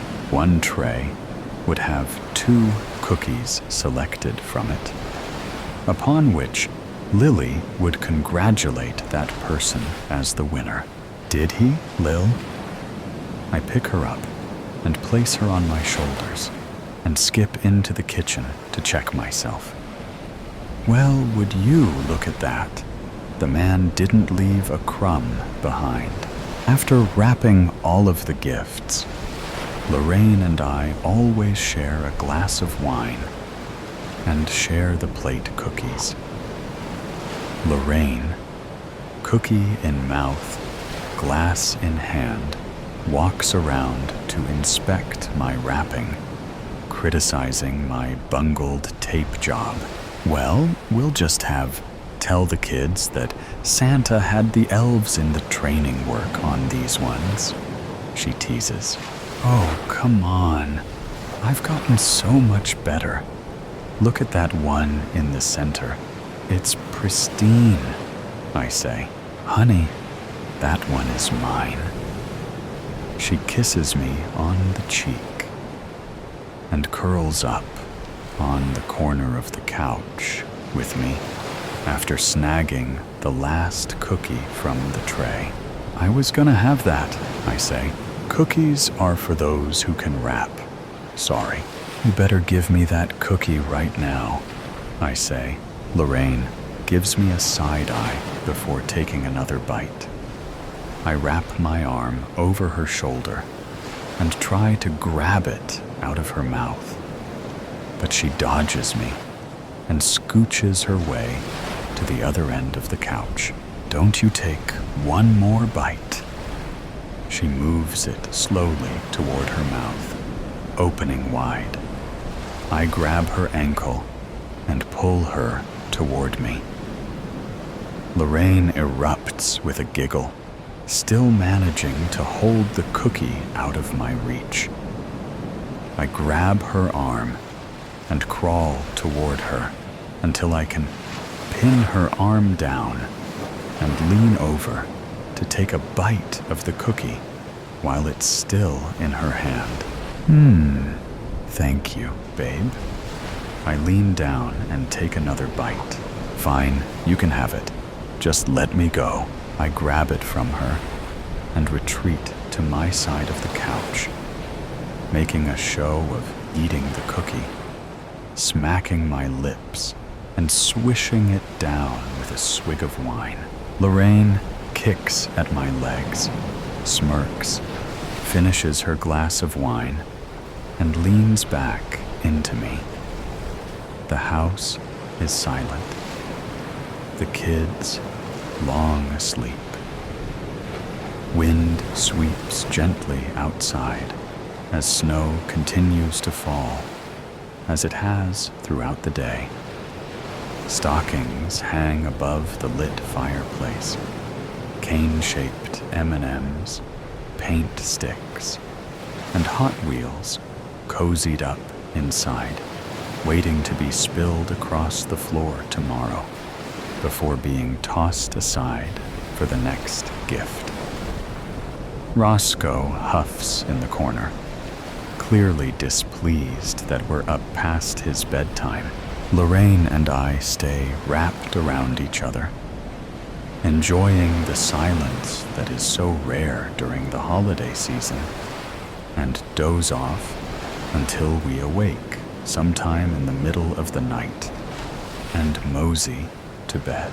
The peace and warmth I felt last night feel so much more distant, and I get an urge to hold my wife.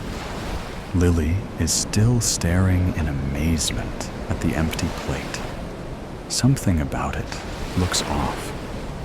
The red is no longer a merry holiday red, rather a crimson blood that paints Santa's sleigh and dyes his bag of presents. The plate clatters to the floor, Roscoe jumping in fright, bumping into Lily and knocking her to the floor. Lily starts to cry out as Lorraine pops into the kitchen behind me. "Hey, sweetie, did Daddy drop the cookie platter?" she says, sweeping Lily up in her arms. "Are you okay?" she asks me. I realize I've been standing frozen, my mind empty, frigid. I shake it off. "Yeah, sorry. Sorry, Lil. I didn't mean to scare you," I say, planting a kiss on her and then Lorraine. "Why don't we open presents?" I say. That elicits a roar from Nick in the other room, and Lily surges back, wiping her tears away. "Now, before we open presents, you all know the drill." I set up the tripod, and we all huddle in front of the tree, the kids wrangling in Roscoe. "We crushed it again, gang," I cheer, the stored image coming through my live eye, projecting the family photo through my retina. I quickly flick through the Christmas album, looking at the years past. 2 years ago, poor Roscoe was stuck with a cone on his head. 5 years ago was Lily's first Christmas. 7 was Nick's. 11 years ago was our first Christmas married in this house, before we adopted Roscoe. Later that year, scrolling through now, the same wish every father has hits me. Please don't grow up. The thought causes a pain to ripple through me, erupting in a powerful headache. "David, are you okay?" my wife asks. I click out of the Live Eye screen, turn and face my family, but they're blurry. Hazy may be a more appropriate word for it. Like a memory faded over time, I reset the device and close my eyes. My heart is pumping. My head aches. Something about this moment feels off. A thought beats at the back of my head, but like a weighted box, it refuses to rise to the surface. By the revulsion coursing through my body, I'm not sure I want to know what's inside. The device resets, and I open my eyes. I exhale. The beating in my head subsides. Lorraine wraps her arm around me, no longer in a haze. "Sorry, I just got the worst migraine. Things went blurry for a second," I admit. "There's some aspirin in the kitchen. I'll get you some," she says. "No, it's okay. It's gone. My Live Eye may have glitched." I grab her arm and pull her back in toward me. "Okay, what are we waiting for? Let's open these presents." The day flashes by in a flurry of ripped up shreds of candy cane and elf-decorated wrapping paper, cut plastic ties that restrain action figures in their boxes, and chocolate-greased candy wrappers as the kids fuel their excitement with sugar trips. Lorraine works at preparing a late Christmas lunch, Roscoe providing assistance, mopping up the floor. I spend the morning putting together race car tracks, helping Lily begin her Lego dollhouse foundation, and clearing the mess of my critized wrappings that inevitably cover the floor in pieces. "Dad, I want to fly the drone," says Nick. The highlight of my morning was watching Nick unwrap the gift he'd been talking about all year, a Falcon 1 safety drone. It was a beginner drone with limited flight range and capabilities, designed to spark kids' interest in flying and racing. Parental controls enabled limitations on range, so we could limit flying to just our backyard and at a relative minimum altitude. I already planned on breaking those rules, but for his mother's sake, they provided assurance that he wouldn't crash into the neighbor's window. Fair. I know, buddy, but it's missing a part. We'll have to go to the store. I help Lorraine set the dining room table, my stomach growling at the aromas drifting in from the kitchen. I can't help but feel like I haven't smelled a home-cooked meal in some time, and I almost get emotional when Lorraine sets the ham down in the center. This isn't my life.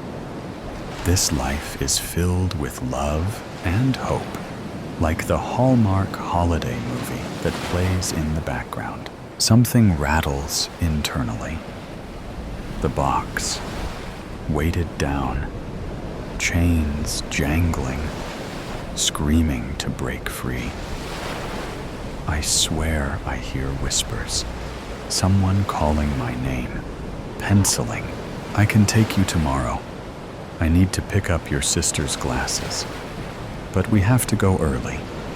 David, you're still good to meet with the guy. coming to take a look at the leak tomorrow, right? Asks Lorraine. Sorry, I ask, startled back into the moment. The leak. You can stay here while I take the kids tomorrow morning. We need to get it fixed before Aunt Janie comes to visit. Oh, yes, sorry. I'll be here, don't worry, I say. She gives me a look of concern, and I get a feeling again, like this moment is almost right, but not quite. As if someone shoved a couple of pieces of a different puzzle into this one, so that from a distance, it looks correct. But up close, it's clear the image is tainted. I down a couple of glasses of wine as we dig into the feast, which seems to ease the lingering tension inside me. The rest of the day is spent in a shower of giggles and roarous cries, spending the night ramping Hot Wheels with Nick and drawing pictures with Lily. We cap off the night with a board game frenzy. Nick wins twice at Candyland. Lorraine and Lily team up to take Nick and I down at Scrabble Jr., and I win. Sorry. I feel as if I've won an Olympic medal when my final piece lands home. There's a crack in the board across the word, imitating my own feelings. Looking at it causes the box to rattle more violently, and I'm relieved when Lorraine tells the kids it's bedtime. I stay downstairs while Lorraine gets the kids into bed. Christmas Stories for Kids lays on the coffee table. The night was supposed to end with me reading it to the kids before slowly backing out of the room, exhausted from the day, but overwhelmed with the sense of comfort and security only family can provide. It ended with me crawling into bed with Lorraine, already sound asleep. It ended with a sorry board in pristine condition, a puzzle appropriately assembled. Tonight, however, it ends with me falling asleep on the couch. Roscoe, get off. Get off me. Get off, you crazy pup. Roscoe's covered me in droll again. I must have made my way up to bed in a sleepy stupor last night. Hey, hun, are you awake? I glimpse Lorraine's festive robe. It's Christmas. A crippling pain erupts in the center of my head. Whatever weighted down my box shakes free with the eruption, and it begins to rise to the surface. I'm scared of what's inside. It remains closed, the pain increasing as it continues to rise. Whatever's inside is shaking, begging to escape. It knows that this reality is wrong, tainted. The rogue puzzle pieces pop out, disgusted in their attempt to disguise what is real. The box shakes with such violence, now that I swear it jostles my own body. David, can you hear me? Let's get a... The voice trails off, but the hand attached to it touches my arm, and it's only then I realize it is my body shaking. I'm trapped between two realities, but my mind refuses to accept either. The box is almost to the surface, And it's now I realize it contains death. I plead for it to remain unopened. I feel a pinch in my arm, a physical pain barely perceptible in the mental torture about to be unlocked. Then a warmth starts to spread, outward from the pinch, up my arm, and through my chest. It makes it to my head just in time to weigh the box back down once more. I'm trapped in limbo. One direction tortures me with what was. Another tortures me with what is. Time passes. Voices fade in and out. Appreciate you accommodating us on short notice and during the holiday. Yes, well, it's been disturbing how many cases are turning up. Anything we can do to help you combat it, we're happy to help. This is him? Yes, David Groggins, age 43. Police found him unconscious in Reynoldsville 3 weeks ago. Medical tested him then. He consumed it? Yes. Tripodiazolethol was found in his system. Heard they're calling it glitch on the streets. Is that right? Glitch, bug, defect, crash. It seems to only have found its way into methamphetamines at the moment, and we hope to keep it contained. Easier to track one drug supply over many. I read his file. History of drug abuse ever since his family died in a car crash. Day after Christmas, no less. Well, if your reports are accurate, it certainly helps us understand this drug's intent a bit more. Yes, additional testing is needed, but we're 90% sure he's been reliving the day before the crash. Christmas Day, 4 years ago tomorrow. We are not quite sure how it works. The drug causes a malfunction in the Levi system, essentially trapping a person in a continuous memory loop. We suspect it may attach itself to particularly powerful memories, like in this case, though we cannot confirm at this time. We were able to perform an autopsy on one victim a week ago.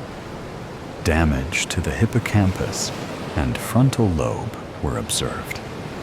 Preliminary reports suggest those affected might know they're trapped in a memory, that they may experience what may be described as glitches throughout the memory itself. For this man's sake, I hope he doesn't know. Tomorrow's Christmas. Let him have Christmas with his family again. So today's story has come to an end. Or perhaps it never really ended. There are mysteries still there, questions still unanswered, and sometimes things that seem to only exist in stories can creep into reality in unexpected ways. Are you sure that when you turn off the sound, everything around you will still be normal as before? Or is there something watching you? Either way, always remember that these are just stories, or at least we want to believe that they are. If you like moments of suspense, tension, and breathlessness, don't forget to follow me so you don't miss the next stories. And next time, when you come back, make sure you are ready, because what awaits you may be even scarier than you thought. See you again if you still have the courage to continue listening.